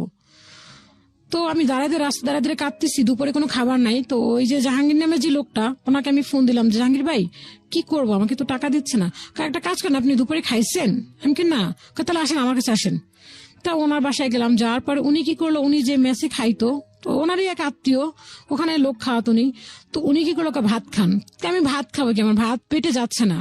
তো উনি আমাকে ভাত দিল, একটা কাকরোল ভাজি, শুধু শুকনা ভাজি, আর একটা পুঁটি মাছ, এটা দিয়ে উনি আমাকে ভাত দিলেন। ওখানে যেটা খাবার ওদের মেনুতে ছিল, তো 1 নলা ভাত মুখে দিছি, কিন্তু মাছটাও ছিল পোড়া, একেবারে করকরা একদম করা। তো 1 নলা ভাত মুখে দেওয়ার পরে ওই যে ভাইয়াটা যে ম্যানেজার, ওনাকে আমি ফোন দিছিলাম, তো উনি ফোনটা রিসিভ করে তখন আমাকে ফোন ব্যাক করলো। তা আমি বললাম যে ভাইয়া এরকমের উনি তো আমাকে কাজ দেয়নি আর আমাকে কোনো টাকাও দেয়নি, আমাকে অন্তত পক্ষে 1,000 টাকাও যদি দিত আপা তাহলে হয়তো আমি অনেক ভালো হতো আমার জন্য। তো উনি কি করলো, ঠিক আছে আপনি আসেন, আসার পরে আপনাকে আসলে দেখি কি করা যায়। তা আমি গেলাম, যাওয়ার পরে উনি বললো যে একটা কাজ করেন, আপনি যান, যাই আপনাকে বলেন ওখানে যে ম্যানেজার ছিল, সেকেন্ড ম্যানেজার, ওকে গিয়ে বলেন যে টাকাটা দেওয়ার জন্য আর কিছু কাজ দেওয়ার জন্য। তো আমি গেলাম, যাওয়ার পরে বললাম কি যে ভাইয়া আমাকে কিছু কাজ দেন, আমাকে এই দাদা পাঠাইছে কাজগুলো দেওয়ার নিতে, আপনি ওনাকে চিনেন কিভাবে? তখন আমাকে উল্টো প্রশ্ন করল। তখন আমি আর কি উনি যেভাবে আমাকে শিখাই দিল, যে আমি রাস্তা দিয়ে যাচ্ছিলাম তখন ওনার সাথে আমার দেখায় এইভাবে। তো আমাকে তখন 1,000 টাকা দিল, আর দেন আমাকে কিছু কাজ দিল, যে কাজগুলি আপনি করে নিয়ে আসেন। তো এগুলি করার পরে দেন এরকম করে দিল, দেওয়ার পরে তো ওই যে 2010 সালে আমাকে বললো যে আপনার এখন ধান সিজন, এখন কাজ দেওয়া যাবে না, তো আপনি কিছুদিন পরে আসেন। তো আমি তখন ভাবলাম যে এখন তো পুরোই ঢাল সিজন, এখন আমি কি করব? কিছুই তো করার নেই আমার। আর এলাকায় তো আমাকে কেউ 5 টাকা ধার দিবে না, যে তুমি 5 টাকা নাও, 5 টাকার যে ধার যে আমি করব, সেই ধার টাকাটা আমি পরিশোধ করবো কিভাবে? আমার তো টাকা থাকতে হবে, টাকা না থাকলে আমি কোত্থেকে দিব? দেন কি করব? তখন আমি ওই যে কাজ করছিলাম ওখান থেকে যে আমাকে 40,000 টাকার মতো আমাকে দিছিল, ওখান থেকে আমার 3,000 টাকা ছিল। তো 3,000 টাকা আমি রেখে দিছিলাম। তো ওই যে বাড়ির যে একটা ওই যে বাড়িটা যে বাসাটা আমরা ভাড়া নিয়েছিলাম, তো ওখানে হচ্ছে একটাই ফ্যামিলি ছিল, আর দেন আমরা গেছিলাম। তো ওই আপুটা আমাকে বললো কি, আপা আপনি তো মোটামুটি ভালো কাজ জানেন, আপনার ড্রেস আপ দেখে তো মনে হচ্ছে আপনি খুব ভালোই করেন, আপনি এখানে কিছু কাপড় তুলে চলবে? তো আমি বললাম যে আপা আমাকে তো ওইখানে যে বাসায় ছিলাম ওই বাড়িওয়ালা আন্টি বললো যে এখানে কাপড় বিক্রি হয় না, এখানে আমরা কাপড় আনছি ড্যাম খেয়ে যায়, বিক্রি হয় না। না না আপনি উঠান, চলতে পারে। তো দেন তখন আমার কাছে 3,000 টাকা ছিল। তো ওই 3,000 টাকা নিয়ে আমি নিউ মার্কেটে গেলাম। যাওয়ার পরে নিউ মার্কেটে গিয়ে কি করলাম, যে কাপড় গজ বিক্রি করার পরে যে শেষের যে থাকে 2 গজ 1 গজ 1.5 গজ এই টাইপের যে কাপড়গুলি থাকে, ওখান থেকে আমি কিছু কাপড় নিয়ে আসলাম কিছু কম টাকায়, 25 টাকা করে গজ কাপড় নিয়ে আসলাম। এসে আমি প্রায় মোটমাট ভালোই কিছু কাপড় নিয়ে আসলাম। আসার পরে আমি ওখানে ওই কাপড়গুলি 30 থেকে 35 টাকা করে সেল করলাম। দেখলাম খুব ভালো বিক্রি হচ্ছে আমার, খুব ভালো আর কি, প্রতি গজ আমার 10 টাকা 5 টাকা করে থাকছে। দেন তখন আমি ওই টাকাগুলি থাকার পরে আমি ওইখান থেকে আরো কিছু টাকা আমার হওয়ার পরে টাকাটা আমি রেখে দিলাম যে আমি কিছু কাপড় তুলবো। দেন তখন কিছু ওই যে পাতিল নিয়ে আসলাম বাড়িতে, কিছু লোকরা বড় বড় পাতিল, ওই কিছু পাতিল রাখলাম আমি ওই টাকাটা দিয়ে, ছিল করছে। তো ওই আপারা আর কি আমাকে দিলো যে রাখেন, তো আমি ওই টাকাটা দিয়ে পাতিল রেখে ফেলছি। তো রাখার পর আমার কাছে এখন আর কোনো টাকা নাই, তো কি করব? তো মামার কাছে বললাম, মামা আমার কাছে না কোনো টাকা নেই এখন। তো মামা বললো এখন কি করবি? তো ওই এলাকায় আমি তখন আর কি ওই হোলসেলের কাজ তোমার বন্ধই হয়ে গেল, বন্ধ হয়ে যাওয়ার পরে তো মামা বলল কি যে তাহলে এখন কি করবি? আমি টুকটাক অর্ডার নিচ্ছি, তো আমার যে সেলাইয়ের যে মজুরিটা, ওই মজুরিটা আমি কমাই দিলাম, যে আমি যদি কম টাকা নিই তাহলে অবশ্যই আমার কাছে কাস্টমার আগাবে। তো তাই করলাম, তো কিছু কাস্টমার ভালোই আমার জোগাড় হলো। তো মামাকে বললাম, মামা যে ইউনিভার্সিটিতে জব করতো, একটা ভালো ইউনিভার্সিটি নাম করা, তো ওই ইউনিভার্সিটিতে গেলাম। যাওয়ার পরে মামাকে বললাম যে মামা, আমি ইউনিভার্সিটির নামটা বলতে পারি তো, ঢাকা ইউনিভার্সিটি মামা আর কি একজন লেকচারার, শিওর। উনি অ্যাসিস্ট্যান্ট প্রফেসর ছিলেন। তো বর্তমানে উনি এখন এখানে নাই, উনি এখন বর্তমানে লন্ডনে আছেন। আচ্ছা, তো ওই মামার কাছে গেলাম, যাওয়ার পর মামা বললো কি তাহলে কি করবি তুই এখন? মামার ক্যাম্পাসে গেলাম, মামা তখন ওইখানে ইয়েতে ছিল। থাকার পরে মামা বললো কি তাহলে তুই, আমি মামা তাহলে আমাকে কিছু টাকা ধার দেন। দিয়ে হ্যাঁ তাহলে একটা কাজ করো, তোমাকে আমি কিছু টাকা ধার দেই। মামা তখন আর কি অস্ট্রেলিয়া থেকে আসলো, উনি 2 বছরে পিএইচডি করে আসলাম। তখন মামা আমাকে 7,000 টাকা দিল, যে তুমি আমাকে 7,000 টাকা আমি তোমাকে দিলাম, দেন তোমার 7,000 টাকা ব্যাক করতে হবে। আমি ঠিক আছে মামা, আমি 7,000 টাকা ব্যাক করবো। তো 7,000 টাকা নিয়ে গেলাম, দেন মামা আমার সাথে গেল। দেন আমি তখন কিছু কাপড় 3 পিস তুললাম আর কিছু গজ কাপড় তুললাম। সেটার গজ হচ্ছে 400 টাকা করে গজ। তো 400 টাকা করে গজ মানে আমি কিনলাম হচ্ছে ধরেন, তখন আমি পুরো গজে আমি প্রত্যেকটা গজে 50 টাকা, 60 টাকা, 70 টাকা, 80 টাকা করেও আমি প্রফিট পাচ্ছি। ওকে। হ্যাঁ, যে 400 টাকা গজ, ওটা মার্কেটে সাধারণত চলতেছে 600-700 টাকা করে গজ, কিন্তু আমি ছাড়তেছি 500-400 এরকম করে। আমি মার্কেটের থেকে কম রেটে যাচ্ছে ছাড়তেছি, দেন আমার খুব ভালো বিক্রি হচ্ছে। তো বিক্রি হতে আমি কিছু ড্রেস কিনলাম, 3 পিস উঠালাম বাসা ভালোই আর কি বিক্রি করতে শুরু করলাম, ভালোই প্রফিট আসতেছে। দেন মামা বাসা ভাড়ায় দিয়ে যাচ্ছেন। তখন আমাদের বাসা ভাড়াটা ভাড়া দাঁড়ালো হচ্ছে 4,500 টাকা। তো 4,500 টাকা মামা দিল। দেন তখন দেখলাম যে আমার ইনকামটা ভালোই হচ্ছে, আমার এখন আর কোনো কষ্ট হচ্ছে না। তখন মামাকে বললাম যে মামা, আপনি তো এতদিন যাবত আমাকে দিয়েছেন, আব্বা তো সেই 2005 সালে চলে গেল, 5 সাল থেকে আপনি এখন দিচ্ছেন, তো এখন 2010 সাল, এখন আমি দেই। তো মামা বললো যে তুই দিবি? আমি হ্যাঁ মামা আমি দেই, যখন আমি না পারবো তখন আপনি দিয়েন। তো মা বললো ঠিক আছে দাও, তুমি যদি দিতে চাও তাহলে দিতে পারো, সমস্যা নাই। তো মামা, তো আমি এই ঘর ভাড়া দেওয়া শুরু করলাম। দেন আমি ভালোই তখন আর কি ইনকামটা বেড়ে গেল। তো বাড়তে বাড়তে আমি বাসায় ভালোই, আমি সারাদিন দেখা যাচ্ছে যে সকাল থেকে শুরু করতাম, ডেলি 6 থেকে 7টা করে ড্রেস সেলাই করতাম, আবার ওগুলি কমপ্লিট করে আবার কাস্টমারকে ডেলিভারি দিতাম, ভালোই আর কি। মোটামুটি এখন আমি খুব ভালো আছি, যে আমারও কিছু টাকা প্রফিটও হলো। তখন আস্তে আস্তে কিছু টাকা প্রফিট করলাম, করার পরে দেন বাসা শিফট করলাম। তখন আর কি এই বাসা ভাড়াটা আর কি আস্তে আস্তে বেড়ে গেল। দেন 4.5 থেকে 8.5 হলো। এখন 8.5 করতে করতে এখন আর কি আমার জন্য বিয়ের জন্য তারা উঠে পড়ে লাগলো, যে তোমাকে এখন বিয়ে করতে হবে 2008-এর দিকে না, 9-এর দিকে এরকম। মামা আর কি তখন ওখান থেকে, মামা যখন অস্ট্রেলিয়া ছিল তখন আমাকে বললো বিয়ের কথা। তখন আমি বললাম যে মামা আসবে যখন তখন আমি বিয়ে করবো, দেন আমি এর আগে বিয়ে করবো না। মামা এরকম একটা আমি দিলাম, কিন্তু আমার যে কোনো রিলেশন করা বা কোনো কারোর সাথে কোনো সম্পর্ক করা, এই চিন্তাটা কখনো আমার মাথায় আসতো না। যে ভাবতাম যে না আমি এগুলি কখন করব। আর ওই যে ছোটবেলার একটা কথা ছিল যে তোমরা এমন কোনো কিছু করো না যাতে কেউ কোনো খারাপ কিছু বলে, ওইটাই মাথার ভিতরে সবসময় কাজ করতো। তো এই কথা বলার পরে আমি বললাম যে মামাকে বললাম, পরে মামা আসলো, আসার পরে মামা একদিন বাইরে বসে বললো কি যে বড় খালাকে বললো যে ওর জন্য একটা ছেলে দেখেন। তো মামাকে তখন বললাম যে মামা আমার জন্য, তখন আর কি মামাকে বললাম যে আমি, আর মামার সাথে খুবই ফ্রিলি, আমি আমার থেকে কেউ বাসার ভিতরে এতটা ফ্রিলি কেউ না। তো মামাকে বললাম যে মামা আমার জন্য ছেলে দেখতে হলে ড্রাইভার হতে পারবে না, তারপর হুজুর হতে পারবে না, পুলিশ হতে পারবে না, দেন এই জিনিসগুলি হতে পারবে না। তা মামা বললো যে কেন এগুলি কি তোমার জন্য, কি রাজপুত্র কেউ তোমার জন্য অপেক্ষা করছে নাকি? তাহলে তুমি যে এই জিনিসগুলি অপশন দিচ্ছ, দেন সিগারেট খেতে পারবে না, তোমার জন্য কি রাজপুত্র অপেক্ষা করে আছে নাকি? তো এই কথা বলার পর আমার খুব কষ্ট লাগলো। আমি উঠে ঘরে চলে গেলাম। ঘরে চলে যাওয়ার পরে মা বললো কি বাবা দেখ, তুই তো পড়াশোনাটাও করতে পারিসনি ভালো করে, তোর জন্য হয়তো বা চেষ্টা তো করবো তোর জন্য ভালো কিছু করার জন্য, দেন কতটুকু পারবো জানি না, বাট এত অপশন দিলে তোর হচ্ছে না। তো মামা আমাকে খুব বোঝালো, ঠিকঠাক হয়ে গেল। দেন 2010 সাল থেকে এই প্রপোজাল দেখা শুরু করলো। তো দেখা তখন খুব ভালো প্রপোজাল আসলো, কিন্তু কোনো না কোনো ক্লু দিয়ে আর কি জায়গা জিনিসটা এদিক হলো না, একটা প্রপোজাল আসতো এরকম, এখন এমন প্রপোজাল আসতো খুব হাই লেভেল। তখন মামা চিন্তা করলো ওর তো বাবা নেই, যেহেতু আমি থাকবো না, তখন মামার চিন্তা করলো মামা বাইরে শিফট করবেন, বাইরে ওখানে সেটেল হয়ে যাবে, তো এখানে তো আমি থাকবো না। সেক্ষেত্রে যে ও যদি কোনো সমস্যা হয় দেন কি করবে? কিন্তু ভাইরা তখন মোটামুটি ভালোই পড়াশোনা করলো, তো ছোট ভাইটাও মোটামুটি করতে লাগলো। তো তো মেজো ভাইটা আমার ইমিডিয়েটলি যে ছোট, ও পড়াশোনাটা বন্ধ করে দিল। ও বলে যে না, আমি আর পড়বো না। ইন্টারমিডিয়েট কমপ্লিট করছে, করার পরে বললো যে আমি পড়বো না। দেন ও কি মনে করে দেন তারপর আবার পড়াশোনা শুরু করছে জানি না, তো আবার ইঞ্জিনিয়ারিং কমপ্লিট করেছে। তো এরকম করতে করতে পরে আমাকে বললো যে ঠিক আছে তুমি যেহেতু, আমি তখন আর কি অপশন দিলাম যে আমি এখন বিয়ে করবো না, মামা আসলে বিয়ে করবো। তো কিন্তু আমি যে কারোর সাথে যে রিলেশন করাটা, এই সময়টুকু আমার ভিতরে ছিল না। কারণ আমি কাজ দেখা যায় কাজ করতাম সারাদিন, কাজ করে দেখা গেল যে ওই টিভি দেখতাম, টিভি না দেখলে কাজ করতাম, এই আমার অপশন ছিল। তো এর পিছনে একটু যেতে হয়। 2006 সালে যখন আমার পড়াশোনাটা যখন বন্ধ হয়ে যায়, তো একটা ছেলে বলছিল যে ও ওপেন ইউনিভার্সিটিতে ভর্তি হবে। আচ্ছা, তো ওর কথা শুনে আমার কাছে না মনে হলো যে হ্যাঁ, আমিও ওপেন ইউনিভার্সিটি ভর্তি হব, আমিও পড়াশোনা করব। ও যদি করতে পারে তো আমি কেন করতে পারবো না? তো তখন কোনো ফর্ম ছিল না, ভর্তি হওয়ার মতো কোনো ছিল না। তো ওইখানে গেলাম, এটা হচ্ছে মতিঝিল আইডিয়াল কলেজ, তখন ওপেনের একটা ছিল, অপশন ছিল।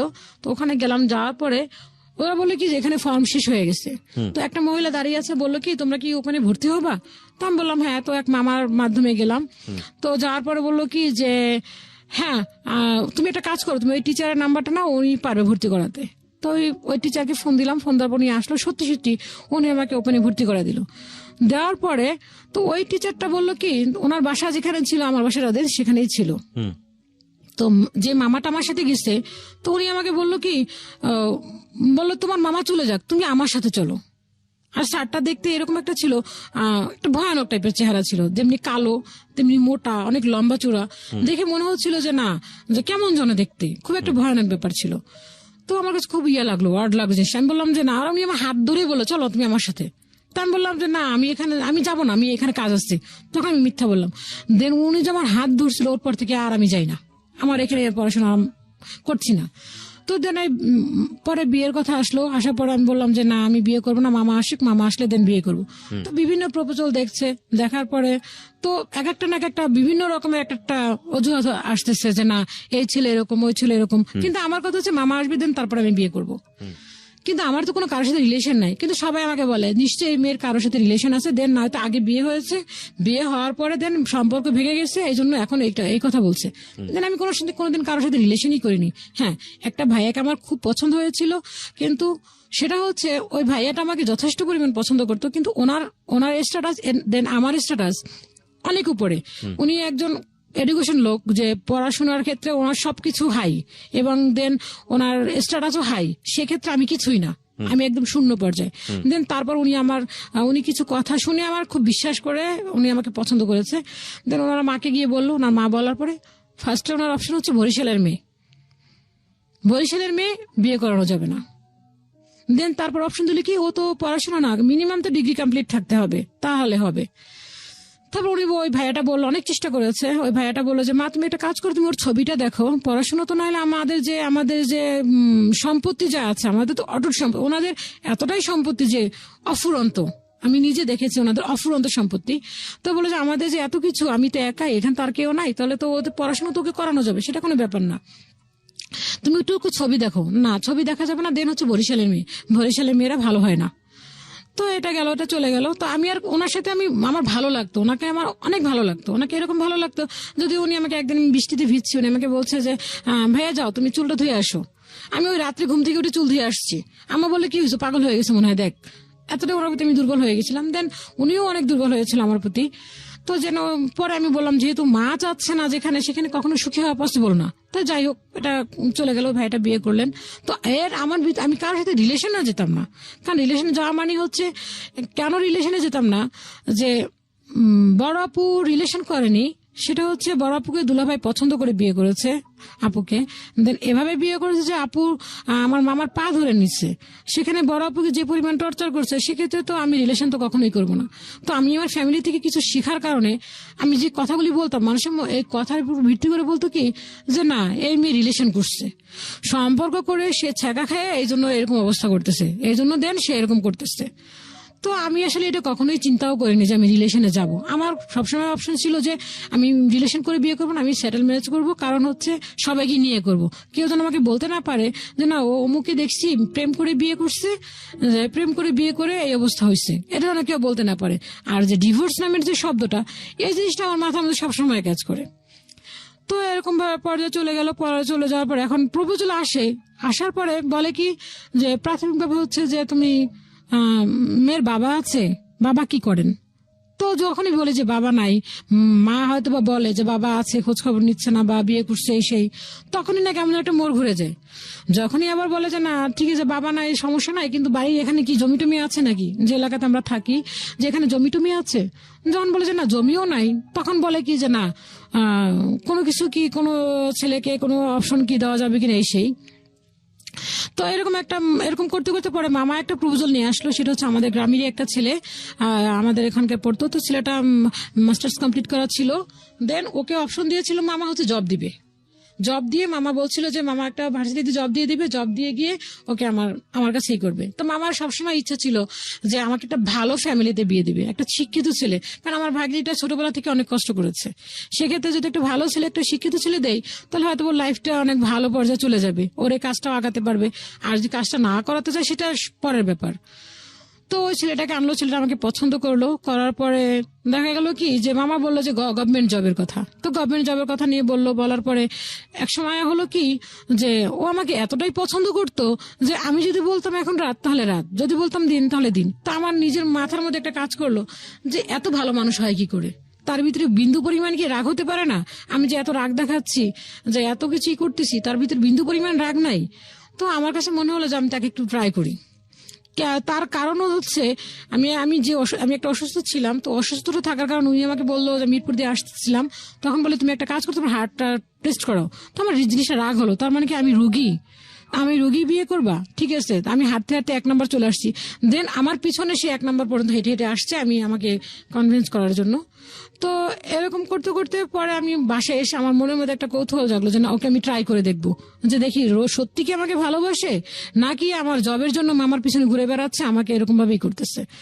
তো যে এরকম বললাম সেরকম ওই কাজটা করলাম কিরকম, আমার কাছে সেকেন্ড একটা নাম্বার ছিল। তো এক ভাবি আছে, তো ভাবির সাথে খুব ভালো রিলেশন আমার। তো ভাবিকে বললাম ভাবি তুমি কি একটা কাজ করে দিতে পারবে আমাকে? তো ভাবি বললো কি যে হ্যাঁ করে দেওয়া যাবে না কেন? আমি তুমি একটা কাজ করো, তুমি একটু ওকে ট্রাই করে দেখবা। তো ভাবিকে বললাম যে তুমি আমার একটা কাজ করো, আমি নাম সম্পূর্ণ তুমি করবা, আমার সম্বন্ধে যত খারাপ কিছু আছে তুমি সেটা ট্রাই করবা। ও এরকম ভাবে থাকতো, সেটা হচ্ছে কি আপনার দেখা গেল যে আপনার ওই যে অফিস থেকে বের হলে আমাকে ফোন দিত, অফিসে ঢোকার সময় ফোন দিত, একটা ইংলিশ নিউজে ছিল। তো এরকম করতে করতে দেখা গেলো আমার এই সন্দেহ হওয়ার কারণে ভাবিকে বললাম, তো ও প্রতিদিন সন্ধ্যার সময় অফিস থেকে বের হলে আমাকে ফোন দিয়ে বেরোতো যে আমি বের হচ্ছি। তো এটা বলার পরে তো ওই ভাবিকে নাম্বারটা দিলাম, নাম্বারটা দেওয়ার পর ভাবি আমি যা বললাম ঠিক সেম তাই করলো। বলার পরে আমাকে আমি তখন ওই ভাবি বলার পরে ও আমাকে ফোন দিয়ে বললো কি যে আমাকে না একটা মেয়ে ফোন দিছে, বলতেছে তুমি এরকম আমি আরো কি বলতাম, তুমি কি বলছো? পরে বলতেছে যে এরকম যে ওর আমি বাসায় গিয়ে ফোন দিব এইটা বলছে। তো আমি বললাম ঠিক আছে দেখো কি বলছে তোমাকে। আমাকে কিছু বলে নাই, জাস্ট তোমার নাম বলো তোমার বান্ধবী। তো এই কথা বলার পর প্রতিদিন সে সন্ধ্যা 6টায় আমাকে অফিস থেকে বের হয়ে ফোন দেয়, কিন্তু ওই সময় আর আমাকে ফোন দিল না।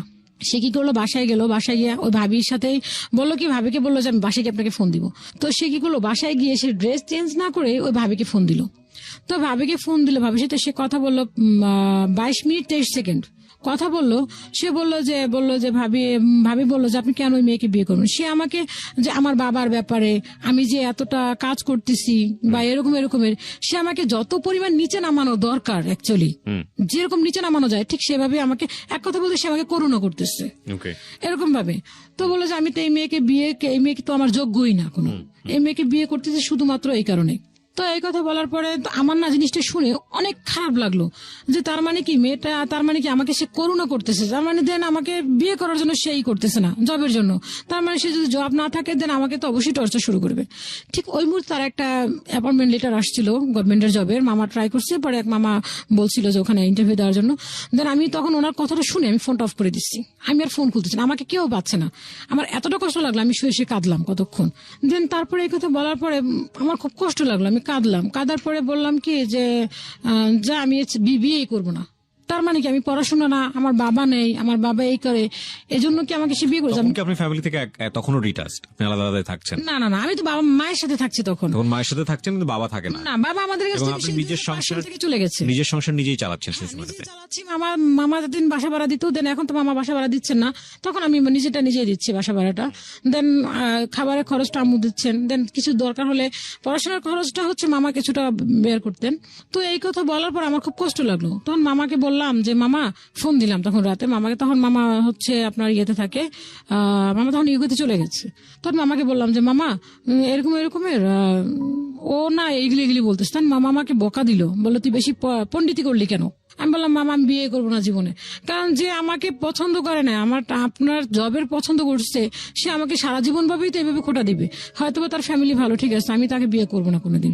তো এই কথা বলার পর মামা বললো তোমার যেটা ইচ্ছা, যেটা তোমার ইচ্ছা, তোমরা যেটা ভালো মনে করো। তখন মামা রাগ করে বললো তোমাদের যেটা ইচ্ছা, আমি তোমাদের কাছে নাই, আমি তোমাদের সাথে নাই। তো মামা এই কথা বলার পরে দেন আর ওনার সাথে আর হলো না। দেন এই পর্যন্ত চলে গেল। চলে যাওয়ার পরে আমার যেন প্রপোজাল আসার পরে একটাই প্রবলেম, যে বাবা থাকতে হবে। দেন বরিশালের মেয়ে কেন? মেন প্রবলেম হচ্ছে বরিশাল তার মানে কি বরিশাল দেখে এজন্য তো আমার হবে না। আর নয়তো বলে কি মেয়ের আগে বিয়ে হয়েছে, নাহলে কেন কোনো মেয়ে কি একটা 29 বছর বা 28 বছর একটা মেয়ে কি একা কখনো থাকে নাকি? নিশ্চয়ই দেখেন আগে কতটা রিলেশন করছে, দেন তারপরে সে এই কাজে আসছে। তো এরকম করতে করতে মনে হলো যে না, এখন আর আসলে দেখা যায় প্রপোজাল আসে, তখন আমি মনে করলাম যে না, এখন আমি আসলে ঘরে বসে থাকবো না। আমার তখন ইচ্ছা হলো যে না, আমি কিছু একটা করবো। তখন ঘরে বসে আমি মেশিনটা আরো একটা বাড়ালাম, কর্মচারী নিলাম। আমি একটা মেয়েকে, যে এখন আমার সাথে যে আসছে হচ্ছে, ওকে আমি নিজে ফ্রিলি কাজ শিখালাম। তো আমি আরো অনেকজনকে কাজ শিখাইছি। কাজ শিখানে দেন পরে এখন মনে হলো কি যে না, আমি বিয়ে করবো। তো আম্মু এর মাঝখানে হচ্ছে তার চিন্তা হচ্ছে যে বিয়ে করবে না কেন, কারণ কি তোমার, তুমি বিয়ে করবে না কেন? আমার সবসময় আমাকে একই কথা বলে, বিয়ে করতে হবে। তো আমাকে বিয়ে করতে গেলে তোমার তো আমি যে বলবে যে বাবা নাই, দ্বিতীয় কথা তোমার বাড়ি আছে, তুমি কি যৌতুক দিতে পারবে আমাকে 5 লাখ টাকা?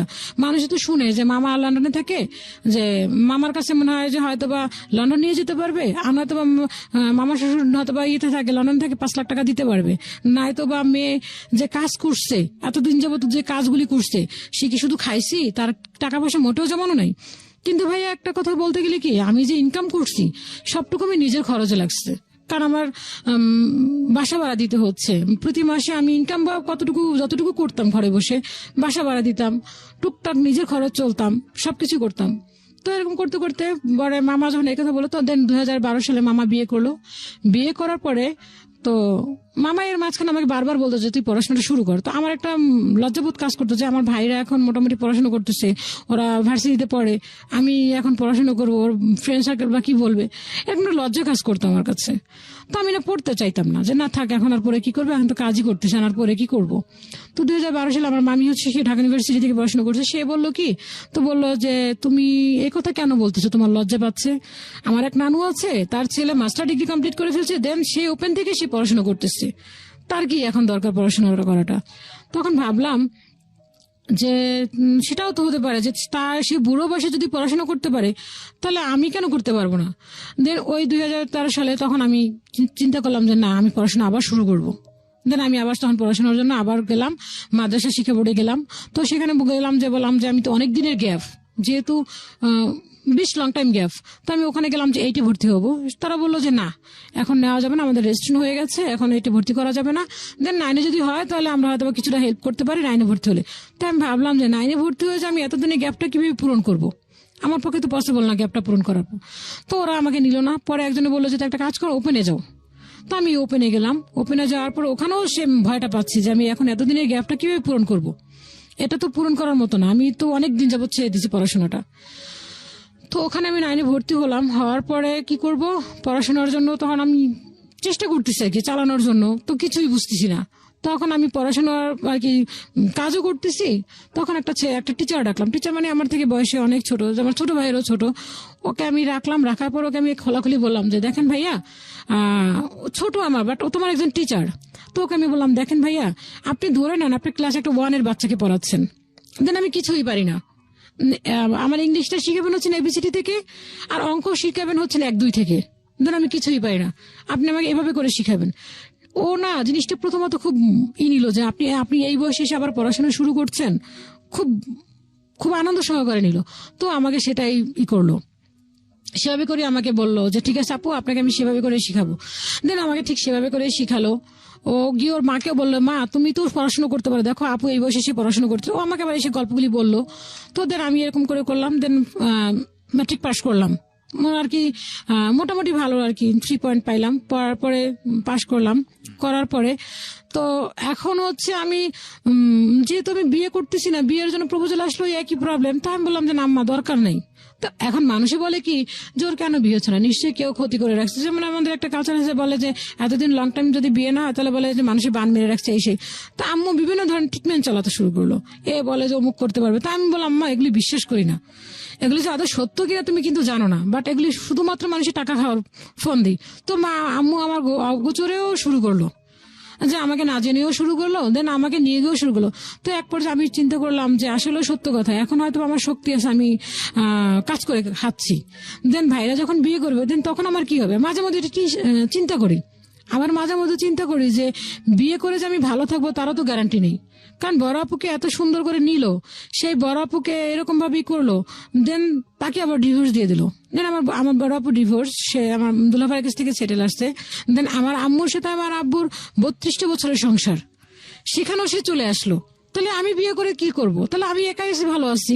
দেন বুড়ো হয়ে যাবো, ধরুন আমার বললাম আম্মা বুড়ো হয়ে যাবো, সমস্যা নাই, তোমার ছেলেরা বিয়ে করে ফেলবে, তুমি আমার কাছে চলে আসবা। না, আমি আমার মেয়েদেরটা খাই না, মেয়েদেরটা যা খাইছি তাই যথেষ্ট, আর কোনো মেয়েরটা খাওয়ার ইচ্ছা নেই। তোমারটা খাইছি, তুমি যে এখন আমাদের দিচ্ছ এটাই অনেক কিছু। আম্মা হচ্ছে তার মেয়েদেরটা খাওয়া যাবে না, ছেলেদেরটা খাওয়া যাবে। আম্মাও ছেলেদের প্রতি একটু টান বেশি। তো আমি বললাম তাহলে একটা কাজ করবো, তুমি যদি আমারটা খাবাও না, আমার কাছে থাকবো না, তাহলে আমি বৃদ্ধাশ্রমে চলে যাবো। বয়স হলে তো কিছু করার থাকবে না, কাজ করতে পারবো না, যতটুকু আর্ন করবো ওগুলি নিয়ে আমি বৃদ্ধাশ্রমে চলে যাবো। আপনার বয়স কত এখন?